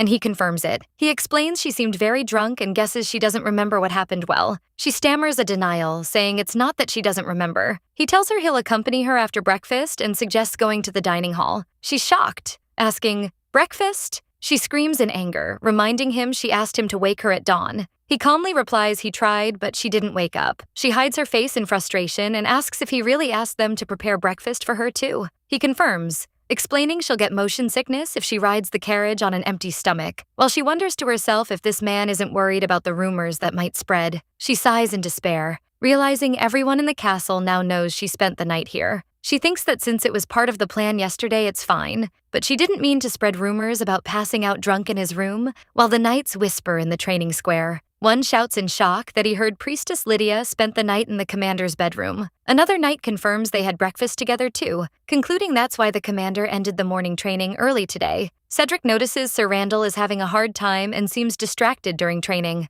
Randall wonders why he's shocked now, reminding himself he already knew the commander never pushed her away. Randall grips his sword tightly, thinking to himself that regardless of everything, he never had any hope from the start. He recalls the day he saw her changed personality, admitting he was indeed attracted to her, but he tells himself he never hoped for any kind of relationship with her. He thinks the commander suits her much better than someone like him, and she seems to like him too. He makes up his mind that he should cheer them on happily. Meanwhile, Cedric asks Arson to help Randall move on. He looks in confusion, asking what he means. Cedric explains that if the commander clarified his feelings for the priestess, Randall could move on quickly, adding that it's cruel to let his subordinate suffer in silence, and demanding he clarify his position. Arson turns his face away nervously, claiming it's not what he thinks. Cedric challenges him, asking if it's okay then if Randall confesses to her. Arson shoots him a sharp look, and Cedric answers for himself that he definitely wouldn't accept, confirming that the entire borderland knows the commander has feelings for her. Arson realizes to himself that Lydia would cry in frustration if she knew their plan had backfired so completely. Cedric advises Arson to seize this opportunity and pursue his relationship with her, confirming she's a good partner who knows his secrets and they can rely on each other. Arson looks in annoyance and asks if he just came to say whatever he wants. Cedric shrugs indifferently, explaining he's only doing it because the commander keeps saying things that make no sense. He opens the door to leave, reminding him he clearly told him to clarify his position. He warns him before, leaving about the hesitation that might make things unnecessarily awkward with Randall, while Arson stays silent. He rubs his hair in frustration, muttering Cedric's words about clarifying his position. The scene shifts to the capital, where the royal wedding is finally being held, having been long delayed due to attempts to stabilize the situation after the coup. The noblewomen whispered that the wedding delay was a good thing, as Her Majesty the Empress's reputation rose significantly during that time. Devon watches the scene in annoyance, explaining that her reputation did indeed rise, but by stealing Lydia's achievements. He points out that after Lydia's father returned to the capital and the news of the white ghost disease cure spread, Giselle planted yellow mountain dandelion and distributed the cure herself. Giselle is shown distributing it wherever patients are found, from fallen nobles to the slums. People praise her, saying she cares for them despite her condition, describing her as the embodiment of the goddess. Thus, she earned the title Saint Giselle Maxwell, the Empress fit for the new era. a title she gained as compensation for failing to get the Avanche family name. He explains that Lydia's father turned against the imperial family as soon as he returned, and thus Lydia lost her chance to reclaim her honor as the discoverer of the cure. Devon worries to himself that nothing is going according to plan. He realizes at this rate, his only hope is that Lydia succeeds in winning over Arson. Meanwhile, at the silver mine in the borderlands, Grandpa Robert assures Lydia that magic stones are definitely there, but they must dig to see the size of the deposit. Lydia wonders why the place is so clean despite development being stopped, and Cedric tells her they often use it as a camp when going out to suppress monsters. Robert explains that monsters avoid magic stones, so they likely stay away from this area. He suggests they start development soon, as mining magic stones is profitable even if the deposit is small, but she tells them they can't let word get out about a magic stone mine. She adds that rumors will definitely leak if they develop it, and they need a proper excuse for a cover-up. Arson suggests they claim they are doing repair work. He suggests announcing they are turning the mine into a base for suppressing monsters, not just a campsite. He adds they will choose discreet people to follow up on the development, and Lydia agrees it's a good idea. Arson announces the sun is setting and they should head back for the day. Cedric mentions that going down is harder and asks the priestess to be careful. Lydia reassures him she's not worried about this much difficulty, but she suddenly trips, and Arson catches her at the last second, warning her to watch where she's walking. Lydia nervously thanks him while in his arms. Arson lets her go and she asks him to wait, saying she can go on her own, but he tells her he knows that. He just wants to help her. Lydia reluctantly agrees, and he takes her hand to help her down. Arson remembers Cedric's advice to clarify his position, stop hesitating, and not make things awkward with Randall. He reaches a conclusion, thinking he doesn't know what he should do. He wonders to himself if it would be okay if he told Randall all this was part of a plan. He wonders again if it's okay for Randall to confess his love to Lydia, answering himself with a no, but he hesitates. Suddenly, Randall interrupts him, challenging him to a duel for old time's sake. Arson agrees it's not a bad idea. The duel begins between them with wooden swords, as they face off with intensity and focus. Randall presses his sword against Arson and asks if he's avoiding him or running from his own feelings. Arson denies it, but Randall confronts him, saying just as he noticed Arson's feelings, Randall knows everything too, wondering if feelings obvious to others will disappear just by being ignored.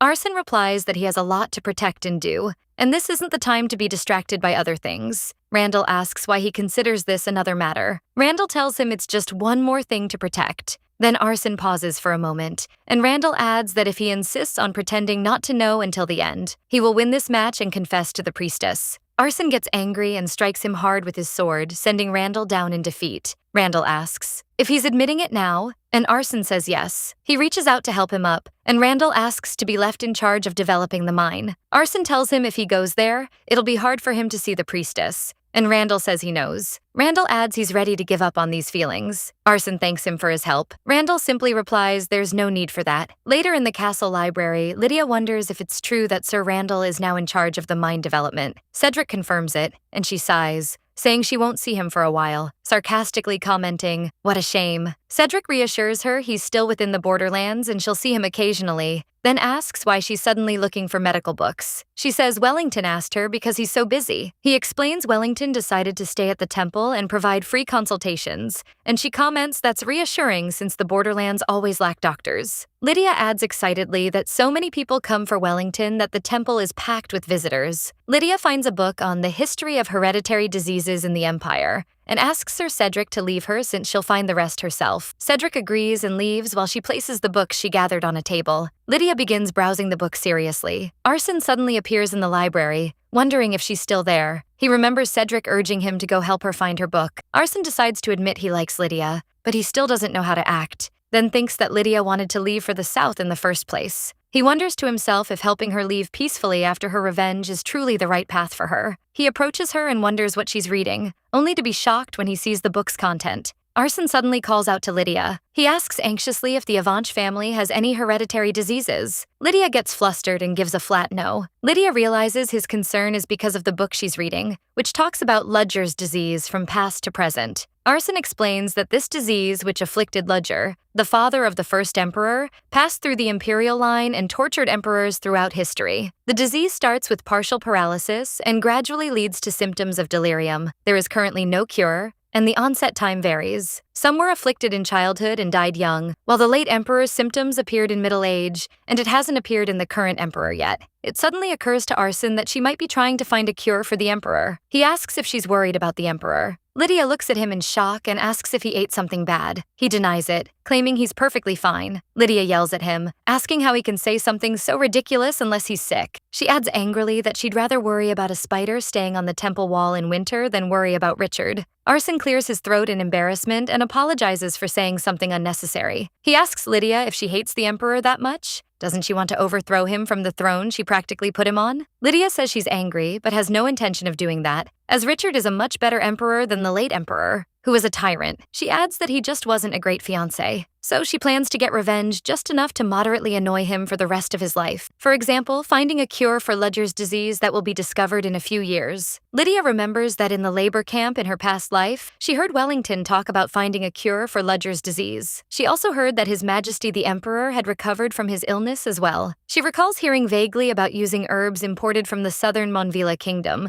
but the details were fuzzy. She realizes the problem is she doesn't know exactly which herb was used. And of course, this isn't written in any book. In the Imperial Palace, Richard asks one of his men if he found an answer as to why Arsene is so attached to the borderlands. The man says it's just a guess, but he believes it's because of the grave of the Edis couple. He adds that based on what he heard from the border people, Arsene's devotion to his parents is extraordinary. Whenever he has free time, he visits the grave, cleans the headstone, and leaves flowers. Richard asks sharply about Lydia. He tells himself that if he sends a letter using the victory ceremony as an excuse to return to the capital, she'll soften quickly, and then the relationship with the Marquis will improve too. The man tells him the Marquis's daughter was visiting the castle and seducing Sir Arsene. He adds that the latter seems likely to accept marriage if she applies. Richard shouts angrily, "What?" In Devon's house, Devon asks his assistant if what he heard is true, and he confirms it. He asks Devon if he'd like to start preparing for the lady's wedding. The Marquis asks his son sharply if that's really true. Devon tells him he received a direct report from the person the Emperor sent to the borderlands. The Marquis orders his head butler to send someone to the temple immediately. The messenger reaches Richard and tells him the person he mentioned has already resigned from her position as a priestess. Richard is shocked, wondering how Lydia managed to be removed from the priestess registry within a few days of him receiving the report. Richard slams the table in anger, calling Marquis Avanche a cunning old fox. Richard worries to himself that if the two have truly fallen in love, winning Lydia over to fix relations with the Marquis becomes impossible. But he realizes he can't simply hand over Arsene and the Black Wolf Knights to the Marquis's house so easily. The union of a prestigious noble family whose reputation has already risen as a key contributor to the coup with the greatest swordsman in the empire would inevitably upset the balance of power. He admits to himself he thought pressing the temple to prevent the marriage would buy him some time to strengthen his imperial power, but he didn't expect them to move this fast. He wonders angrily why the Empress had to interfere and claim Lydia's achievements for herself, and if she's really ready to completely antagonize the Marquis for her roleplay as a saint. Meanwhile, Giselle greets her husband Richard coldly, noting he's late. He apologizes, claiming he was busy with work. He asks about the child's health, and she answers coldly and looks at him sharply. She asks him to refrain from speaking to her so informally now that they are married, as it doesn't look good in front of the servants. She adds she heard Marquis Avanche has gone into seclusion and suggests he use this opportunity to send him to the Marquisate and put Devon in his place. He refuses her request, telling her he'll handle this matter himself. He asks her not to consider his words a scolding and to listen carefully, emphasizing that everything he says is for her own good. He thinks to himself that if she truly cared for him, she would have stopped acting as a saint and worked on appeasing the Marquise, wondering if she has now crossed the line to the point of interfering in politics. She wraps her arms around him, telling him that a couple should show mutual respect so the heir to the throne grows up well. He thinks bitterly that if this is married life, things would have been much more comfortable with Lydia. He grips her hand tightly and tells her he understands and will do what she asks. In the library of Edis Castle, Lydia screams in shock, asking if the duration is 10 years. Wellington confirms that's the lowest estimate and asks her if she has any idea how many types of herbs grow in the Manhwa Kingdom. He asks why she's suddenly looking for a cure for Leger's disease, and she says she has an urgent use for it. She insists she needs to find it within 2 years at the latest. She remembers Wellington entered the labor camp about 2.5 years after her, meaning in 2 years, Richard will fall ill and someone will discover the cure. He thinks that regardless of time, there's a severe lack of materials, and all the books the priestess brought focus on herbs within the empire, so they aren't of much use. He tells her that getting a book specializing in imported herbs would be ideal, and her eyes sparkle. She announces she understands and will go ask Milan immediately. She looks for him and finds him. She calls to him and says she needs a specific book. She asks him to get a book specializing in imported herbs, specifically from the Monvila kingdom. He tells her it won't be difficult and he'll bring it to the temple. She thanks him very enthusiastically. He leaves quickly, only to be surprised by seeing Arson standing in front of him. She gets flustered when she sees him leave that fast, wondering if Milan is busy. She calls to Arson when she notices him and asks why he's here. He asks if she isn't going to act happy to see him, reminding her she used to run straight to the emperor as soon as she saw him. She realizes she forgot about the act and thinks Milan might be watching from nearby. She runs to him and hugs him, wondering how he knew where she was and if he came just to see her. She asks in a whisper why he's here away from his office, and he tells her Cedric told him where she was. She tells him she was about to head back anyway, and it's good to see him, then asks him to get back to work. He feels like something is missing and offers to accompany her on the way back. She politely refuses, noting he's busy, but he insists. He tells her that if it were like before, she would have begged him to accompany her. She sighs and agrees, and he tells her she can consider it as if she begged him,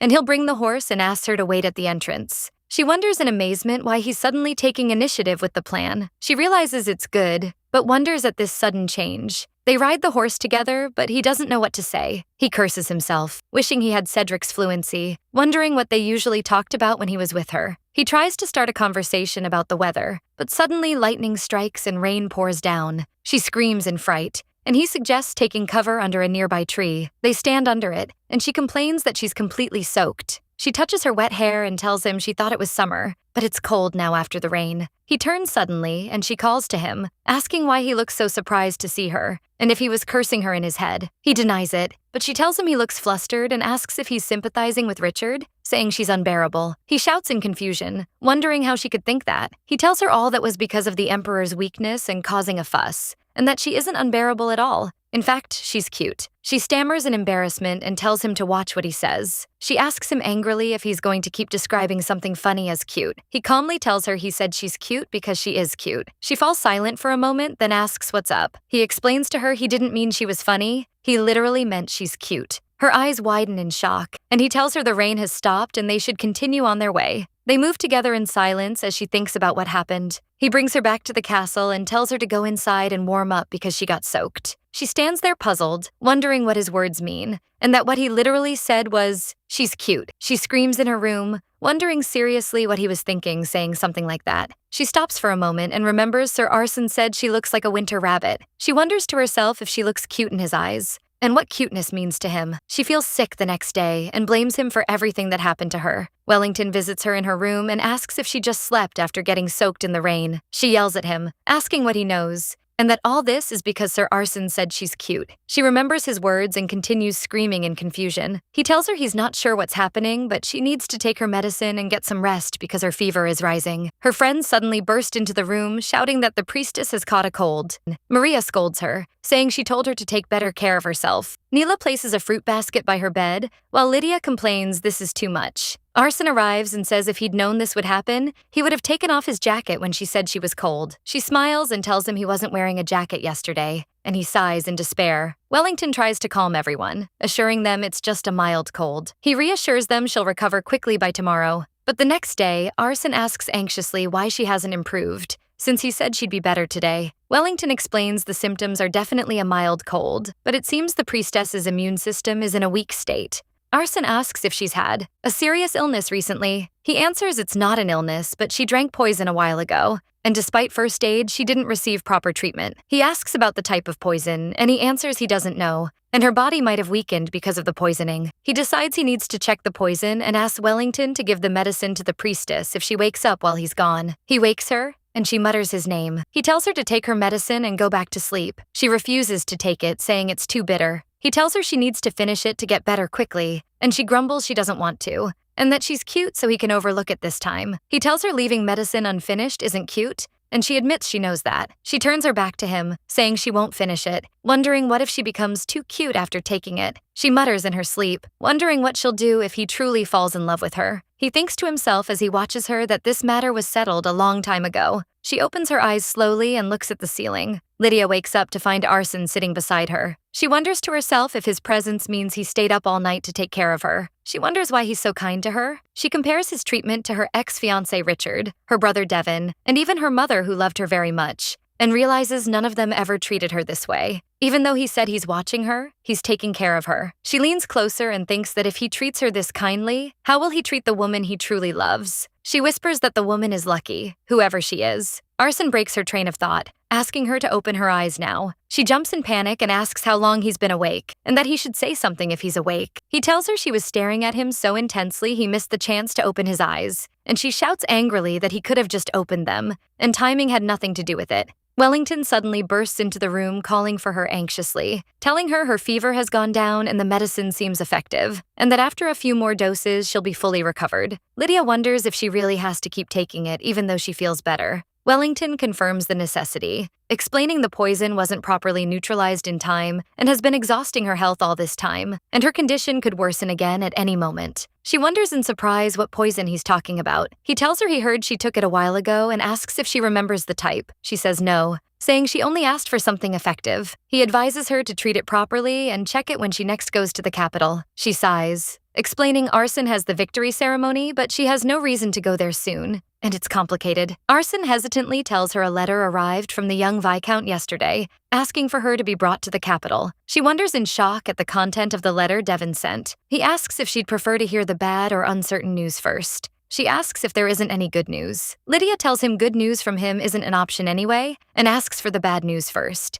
Arson tells her the Empress stole her achievement and is distributing the white ghost disease cure in the capital, acting as the saint who drove out the disease. She realizes this is how Giselle used the matter, but tells him it doesn't matter much to her. She asks about the family name, inquiring if Giselle has become her sister. She wonders seriously if she's become her sister. He denies it, explaining the Marquis refused to give her the name until the end, so the Empress held the royal wedding still carrying the name Giselle Maxwell. She tells him that's good then, and that this isn't bad news at all, then asks about the other matter. Arson tells her name has been removed from the priestess registry. He adds that Devin says everything is ready, so she must come to the capital for an engagement ceremony. She wonders in surprise about the engagement and who it will be with. He seriously answers that the engagement will be with him. She wonders in shock if it was arranged without asking her or him. Lydia realizes the engagement ceremony isn't something her brother could arrange alone, meaning her father agreed to it. She wonders if Richard is planning something for one of them and her father played the engagement card to stop him. She realizes her original plan was a bit different, but if this is the case, she apologizes to Arson, explaining that to keep the borderlands, they might indeed have to get engaged. He answers with a smile that he doesn't mind. She's surprised by his response and asks if he truly doesn't mind. He gets flustered and claims his true feelings slipped out,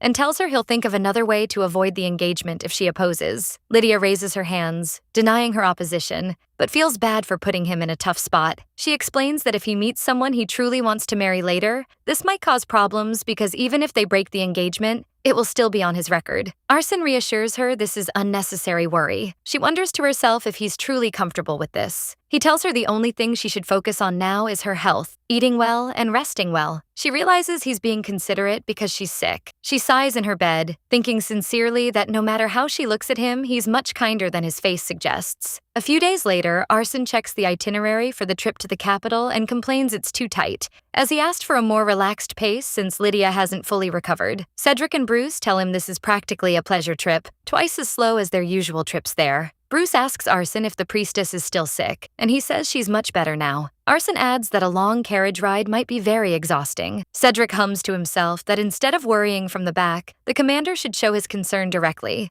Arson asks sharply if he has a complaint, and he gives a flat no. Bruce tells Arson he'll rearrange the schedule and asks if the group has been finalized. Arson asks to add one more person, explaining there's someone who wants to go to the capital. The day of the trip arrives, and Sir Arson, some knights, and Maria join the caravan. Maria sighs, saying it's a shame Aunt Neela and Priest Byron couldn't come with them. Lydia explains only 3 months have passed since their escape from the labor camp, and they might still be afraid to venture outside the borders. At that moment, an elderly man appears, thanking Arson for fulfilling his wishes, and Lydia realizes someone else is traveling with them. The narration reveals this man is Albert, who is Duke Byron's head butler, and after surviving that day and reaching the border, he never left. He explains he knows it might be dangerous, but at his age, he wanted to set foot on his homeland one last time before he dies. Arson tells him what he's saying isn't true, and asks him not to worry too much. It's been a long time and no one will recognize him. Albert agrees, saying it's already been 14 years since that incident. Arsen remembers those long years. Cedric interrupts, telling him they're ready to move. Arsen orders everyone to move. In their first camp, Cedric tells Arsen they've cleared the monster area and they can relax now as he wanted.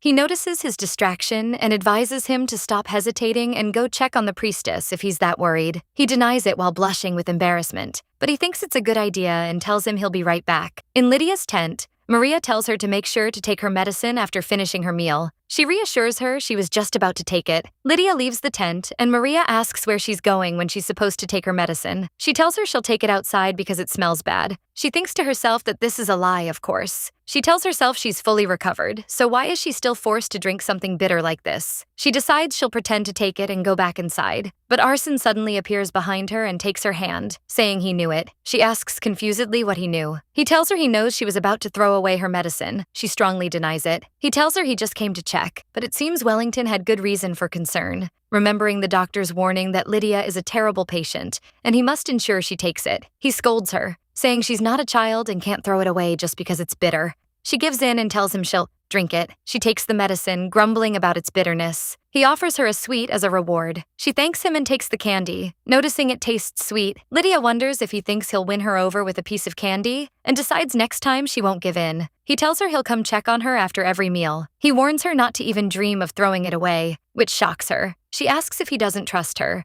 and he mockingly asks if those words come from the person who just tried to throw away their medicine. In the capital, Richard meets Marquis Avanche and asks about his health. The Marquis says he's much better thanks to Richard's concern. He tells him he's not sure if he's heard, but Lydia was recently engaged to Sir Arsen Edith. Richard replies with a smile that he heard the news, and the capital has been buzzing with it for days. Richard thinks to himself that Devon spread the rumor so hard it got out of control, but at least it made the Marquis ask for a meeting first. The Marquis tells Richard he plans to give Arsen the borderlands as a dowry. He adds that he has a deep attachment to the borders, so he probably won't have a reason to come to the capital after the wedding. The Marquis knows exactly what the Emperor is afraid of. He's terrified that Arsen will become someone else's sword and pointed at him, but he can't openly oppose this marriage, as it's not in his interest to clash with the founding families of the rebellion at the start of his reign. So, the Marquis had no choice but to reassure him that Arsen won't interfere in capital politics, even if he marries Lydia. The Marquis thinks Richard is a scumbag for abandoning his daughter, but if it's for Lydia's happiness, he's ready to bless this engagement. He adds that if Richard sends a small gift for the engagement, it will reassure Lydia and Sir Arsen. Richard realizes the Marquis is telling him that if he wants to fix things with the family, he must agree to this union. He figures if Arsen really has feelings for Lydia, stopping the engagement will only make him resentful.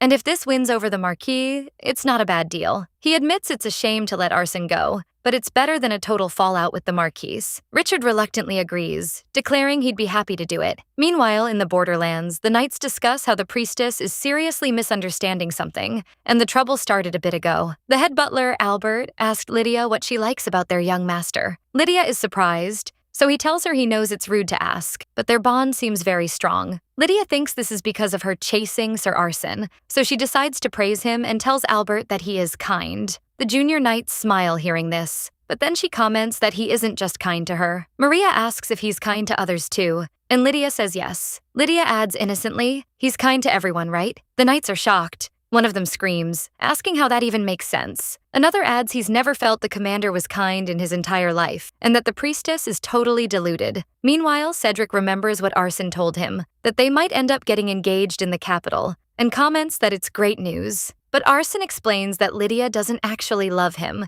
She's just pretending to fool the Emperor and keep his eyes off the borderlands. Arsen tells him since it's not a love match, he's telling him as the vice commander and asks him to keep it a secret for now. Cedric is shocked, realizing everything the priestess did was an act, and wonders what to do since the commander is dead serious. One of the knights decides he can't let things go like this, and must reveal the commander's true nature to the priestess. Cedric thinks if he tells her the commander is only kind to her, the priestess might start seeing him differently too. In the Empress's palace, Baron Melbourne greets Giselle. He asks her not to stand, as she must be feeling heavy. Giselle thanks him for coming. The Baron watches her drink tea and thinks her posture is flawless even compared to noble ladies, despite her humble origins. He admits his daughter was smarter than him, choosing to link up with her cousin instead of the Marquis's daughter. He wonders who would have thought this woman would carry the Emperor's child and become Empress. Thanks to that, his daughter Alice became the head lady in waiting, raising their family's status. Giselle asks the Baron if Sir Devon still attends that social gathering, and he says he shows up less than before. Giselle wonders if he's trying to switch loyalties, but the Baron shakes his head, saying he checked and Devon doesn't show up at other gatherings much either. Giselle finds it strange and thinks there's no better time than now to expand his influence. Giselle reviews the three factions: the Emperors, the Nobles, and the neutral faction the Baron belongs to. She wonders why Devon, who tried to have a foot in all three to grow his power, is suddenly quiet. She realizes if she wants to absorb the neutrals, Devon's retreat is good for her, but she wonders why the sudden change. The Baron tells her he might be busy with engagement preparations. Giselle is shocked. Engagement? The Baron says it's between Sir Arson and the Marquise's daughter. Giselle sarcastically asks if he thinks it's just a rumor. The Baron says he thought so too, but some families already got invitations. He adds he thought Her Majesty knew, as the Emperor ordered him to prepare a gift for the engagement. Giselle sits in total silence, clutching her dress in rage. She wonders if Richard agreed to their engagement without telling her anything. At a noble gathering, someone greets Devon, asking why he's been so hard to see lately and if he joined another group. Devon pats his chest and sarcastically asks where else he'd go. Devon complains to himself that his father has been keeping him close since his serious illness. He grumbles that he interferes with all his moves and that it was easier when he was bedridden. Someone comments that his official air training has started, and it's impressive he snuck out today. Devon tells them he put in some effort and has something to tell them. He announces his little sister is getting engaged soon and he'll send official invites, but felt that alone was too cold. Someone asks if the rumor is true, and another says Devon's sister is good at what she does. The nobles gossip, saying just yesterday she drank poison because she couldn't forget His Majesty, and that every groom the capital's ladies want seems to go through her first, wondering if she hooked Sir Arson in the borderlands. Devon listens in disgust, thinking they are trash, but talking such filth about someone else's sister. He wonders if he should get angry or let it slide. Someone says they notice Sir Arson's thighs are really thick, and a man is all about his thighs, and they're sure Lady Lydia understands that well. Devon thinks they can't sell Lydia as a saint anymore since Giselle beat them to it. So in this case, there's no need to break with these men just for Lydia. Someone asks why he's silent and if he's upset. Devon slyly smiles and says even with bad rumors, he can use them if played right, denying he's upset. Meanwhile, Lydia notices Sir Cedric started acting weirdly. Cedric tells her when a monster bit his leg, the commander ordered him to stop the bleeding himself and keep going. Lydia wonders in surprise, so Cedric tries to make her understand. Cedric mimics the commander's voice. As long as you're alive, stop the bleeding and move on. Cedric adds that Arson suddenly started telling old stories, like Count Franz's daughter who faked fainting into his arms. Before she could touch him, he grabbed her shoulders and passed her to Cedric standing next to him. He was so fast, people thought she was heading for Cedric all along. Lydia realizes she's not stupid and understands what he's trying to say. She concludes he must mean Sir Arson is only kind to her. She wonders why and thinks of many reasons. Like the Edis family serves the Marquis, and she's the Marquise's daughter. Plus, she's the one who told him about the labor camp. Maybe he's just grateful. A knock at her door. She wonders if it's Maria and says come in. She's surprised to see Sir Arson. She notices he's carrying medicine and tells him she would have taken it even without a reminder. Arson strictly says the medicine comes first, and she must take it on time to get better. She asks if he wants her to get better. He says yes, so she asks why. He asks if he needs a reason to want her healthy. She tells him she heard that when Sir Cedric got bit, he told him to stop, the bleeding himself. Arson grumbles that Cedric says pointless things, explaining he's a knight and she's a civilian. It's totally different. He adds Cedric will look after himself, unlike her who tried to dump her medicine. Lydia asks if he also worries when Cedric gets hurt. Arson says he's his subordinate, so of course he worries. Lydia wonders to herself if Cedric just misunderstood, thinking people treat others differently based on who they are. Since he's closer to Cedric, he can be tough. And since she's not as close, his treatment seems relatively kind. Lydia thinks since he's closer to Cedric, he can be harsh. And since she's not close, his treatment seems kind. Arson wonders for a second if he saw her as special, but dismisses it as his imagination. Lydia wonders if what she felt was just imagination. Arson breaks the silence, saying he wants to ask about the engagement. He seriously asks if he still has to play the guy who hates her but is forced to accept her. Lydia confirms it's true and adds she's thinking of using the engagement as leverage for him to get the title of Count. She remembers Richard plans to give him a Baron title at the victory party, and even if he wanted higher, the nobles would be angry. She thinks since he'll be her husband, things change, and he can get the count title as a reward for her achievements. She explains this is a good chance for the emperor too. If he blesses them, the bad rumors about her will die down. Arsène asks why he has to pretend to hate her if people assume they're marrying anyway. She slyly smiles and says it's the only way Richard will feel comfortable. She explains if they look close, he'll assume Arsène will work for the Marquise. But if he thinks it's a forced political marriage, he won't care,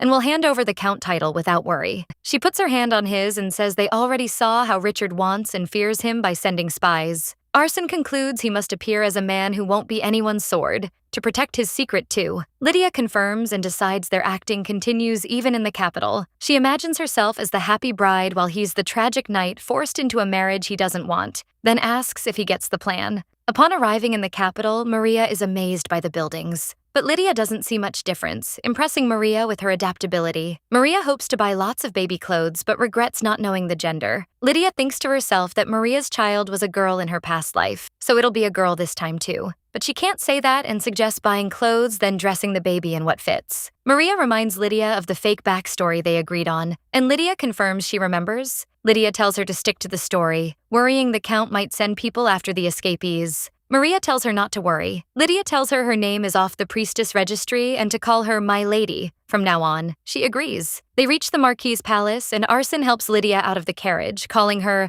Lady Lydia. He takes her hand and helps her down. She asks about his weird behavior and playfully says it's odd he's calling her My Lady, suddenly. He smiles, admitting it feels unfamiliar. She agrees. He says it's better to hurry the engagement because once they're engaged, he can call her Lydia again. The Marquis greets them. She calls him father. She suggests tea with her father until Arsène returns from the imperial palace for the evening banquet. She says goodbye to Arsène and whispers for him to come back safe and not forget the plan. He leaves while she smiles playfully. Lydia tells her father their decision to hold the engagement before the victory party. The Marquis reassures her everything is ready. She thanks him. She suggests going herself to get the Emperor's permission, but he says no need. He already reached a deal with him and he won't object. Shocked, she asks how he convinced him. He says he promised they won't leave the borders and their family will show reconciliation. She fakes relief and asks if he'll give Arsène the borderlands on the engagement day. Her father flatly says no. Shocked, she says she thought it was her dowry. The Marquis clarifies he will, but after the wedding. Lydia reminds him dowries are usually exchanged at the engagement. Her father says this is the only way for her to marry Arsène safely. He justifies it saying there's no guarantee he won't be like Richard,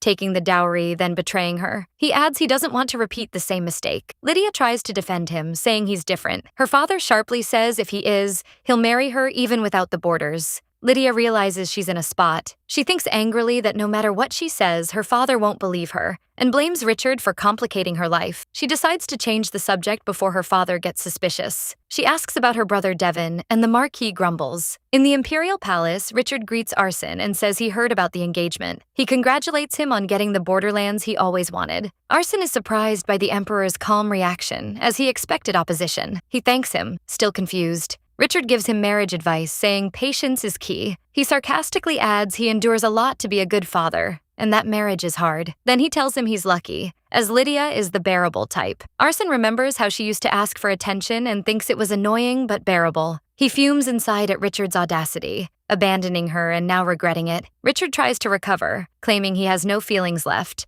Arsène thinks of Lydia's plan but doesn't feel like playing the forced marriage role. Arsène tells Richard the Marquis prepared a banquet and he must return. The Emperor agrees and says he'll summon him soon. He leaves thinking this plan is for his own good, but he refuses the idea of getting a count title if it comes at the cost of humiliating Lydia. Elsewhere, Giselle faces Richard in rage hearing about Lydia's engagement. He sarcastically asks if he has to report to her every time. She says he should have discussed it first, as sending an engagement gift is the Empress's duty. He grumbles about her lecturing him again. He reluctantly apologizes and says the gift is her responsibility. Giselle thinks angrily that he wants to be treated like an emperor but doesn't treat her like an empress. Her maid Alice asks if she'll prepare a new gift list. She refuses and says she'll pick from the current list. Giselle asks when the gift is delivered. Alice confirms the engagement day. Giselle suggests her maid go with someone else, realizing it might be hard alone. At the Marquis' palace, Lydia asks Arsène what Richard said. He says he congratulated him, and she's surprised how her father convinced him. She asks if he said anything else. He He remembers Richard's bearable comment. Lydia insists on the truth because their plan might need adjusting. He smiles and says Richard spoke as if he still has feelings. He quotes the Emperor, saying marriage takes patience and she's worth enduring, making her furious. She screams,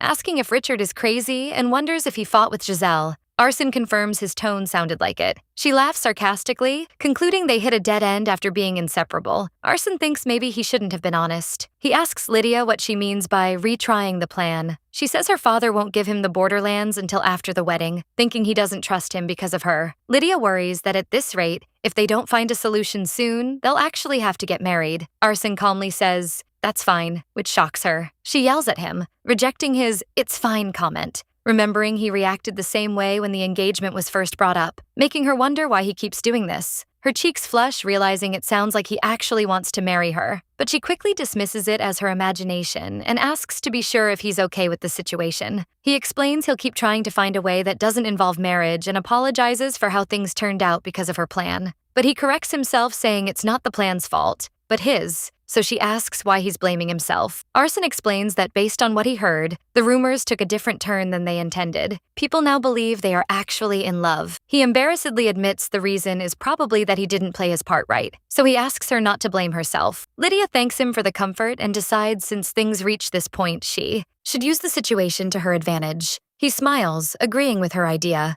She apologizes for stopping him right after his return and says she'll see him later at the banquet. As he prepares to leave, Lydia stops him for one last thing. She seriously asks if Richard really acted like he still has feelings. Arson says if calling her bearable counts as feelings, then yes. She smiles and says she understands. She tells herself she didn't tell him, but one of her goals is for him to become the Marquis of the Borders. She thinks border marquis lands have entry/exit restrictions. If people can't move freely, Arson's secret is less likely to be exposed, and Byron and Neela will be safer. She adds that a border marquis can't move troops without an imperial order. This restriction will calm Richard's anxiety and act as a shield. She wonders if Richard really still has feelings, if there's a way she can exploit that. Meanwhile, Cedric greets Arson on his return, asking if things didn't go well with Lydia since he doesn't look happy.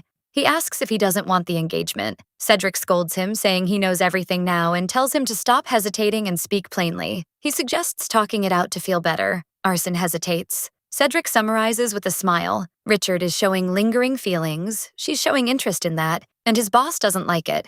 Cedric adds he's sure Lydia knows Richard is a desperate man, but hearts don't follow logic. He suggests Arson confess his love this time before Richard shows more interest, but he refuses. He asks why, and if he doesn't love her enough to confess. Arson shakes his head and explains Lydia wants to leave once everything is over, and he doesn't want his confession to hold her back. He admits that because he loves Lydia, he wants to respect her choices. Cedric asks, "What if she ends up loving you too?" Arson says that would never happen, but if it did, nothing would make him happier. As real engagement preparations began, Arson and Lydia were so busy they barely had time to breathe. Lydia complains of exhaustion while a maid massages her head. The maid says the Marquis is watching Devon's every move and he's upset with all the scolding. Lydia realizes her father is trying to teach him and keep him close, and hasn't given up on him yet. She asks the maid if she's seen Devon take any medication. She says she's not sure. Lydia gives her a gem and tells her to tell the maid in charge of Devon to watch him. The maid remembers a messenger from the shop came earlier, saying the piece Lydia ordered is finished. Lydia is surprised by the speed, and the maid asks if she wants the merchant to bring it tomorrow. Lydia refuses and decides to pick it up herself, telling the maid to tell Sir Arson she wants to borrow him for a bit if he's not busy. Arson and Lydia wander the capital. He asks where they're going. She says it's a secret. They reach a watch shop. Arson wonders if she wants a watch. Lydia pulls a pocket watch from a box and proudly presents it. It's a gift. She explains he was the only one who didn't get a gift returning from the province, so she made this watch specifically for him once they reached the capital. She asks if he doesn't like it and offers to get something else. He smiles and says he likes it, wondering how he wouldn't like a gift she chose. Lydia expresses her joy, adding she noticed his pocket watch looked old and thought he might need a new one.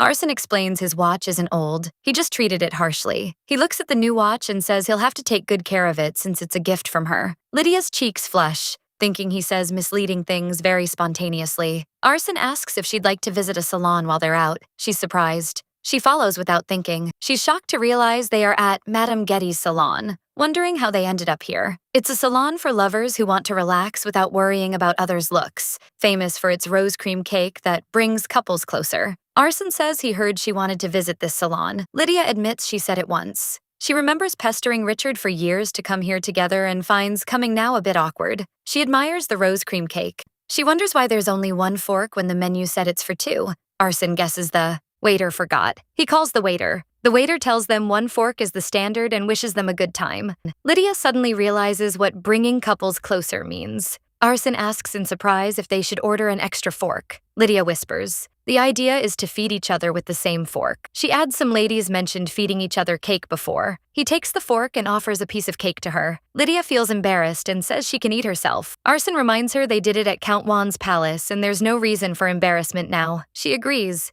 Thinking back then, she ate without thinking, wondering why she feels this way today. Elsewhere, Devin smashes a cup in rage, wondering if the medicine he's taking is effective at all. His servant says it's the only known treatment and asks him to wait while they look for other options. Devin screams, asking how long he must wait. His father is pressing him to marry. He thinks he can't keep dodging his father with the destined love excuse forever. He realizes once Lydia marries, he can't stall more. And it's better to find an obedient woman himself than marry who his father imposes. He thinks if he finds a woman who fakes pregnancy and finds a child who looks like him, his father might believe him. The scene shifts to a past convo with Giselle, where she says her offer still stands, revealing a plan to fake the woman and child's death when his father is near death, then adopt Giselle or Lydia's child as his heir. Devin explains things are different now. Lydia is marrying soon, and if he adopts a prince while Lydia has her own child, the rumors won't be good. Giselle reminds him she can give him what his sister never could. He realizes she means a duchy and thinks the offer is tempting. Giselle adds a request, control over the noble faction. She asks him to become the leader and support her child when the time comes. Devin thinks the request isn't hard itself, but he realizes if he becomes the leader, it means abandoning the emperor, and Giselle must know what that means. Yet she asked. He thinks Giselle is playing a dangerous game and Richard won't stand by if he finds out. In the imperial palace, Richard notices Giselle's happiness. He says he's glad she can move well and can't wait to meet their child. Richard touches her stomach tenderly, vowing to be a good father and ensure their child doesn't suffer because of a father like him. Richard thinks to do that, he'll need to respect Giselle to some extent. She is the mother of his child. He tells himself a child is healthy when the mother is at peace. He apologizes to Giselle, saying he has a schedule and must leave, but promises to visit again. After leaving, he asks his aide about the Empress's recent behavior. The aide says she summoned Sir Devon to the palace again yesterday. He sarcastically comments anyone seeing them would think they are real siblings. He orders him to find out exactly what they're planning and watch Baron Melbourne closely too. He thinks he'll show her respect, but it doesn't mean he'll tolerate any power grabs. He can't let her control the unborn child. He decides the only role he wants for the Empress is to be a devoted mother. Elsewhere, Giselle talks to her unborn child, saying his father doesn't look ahead,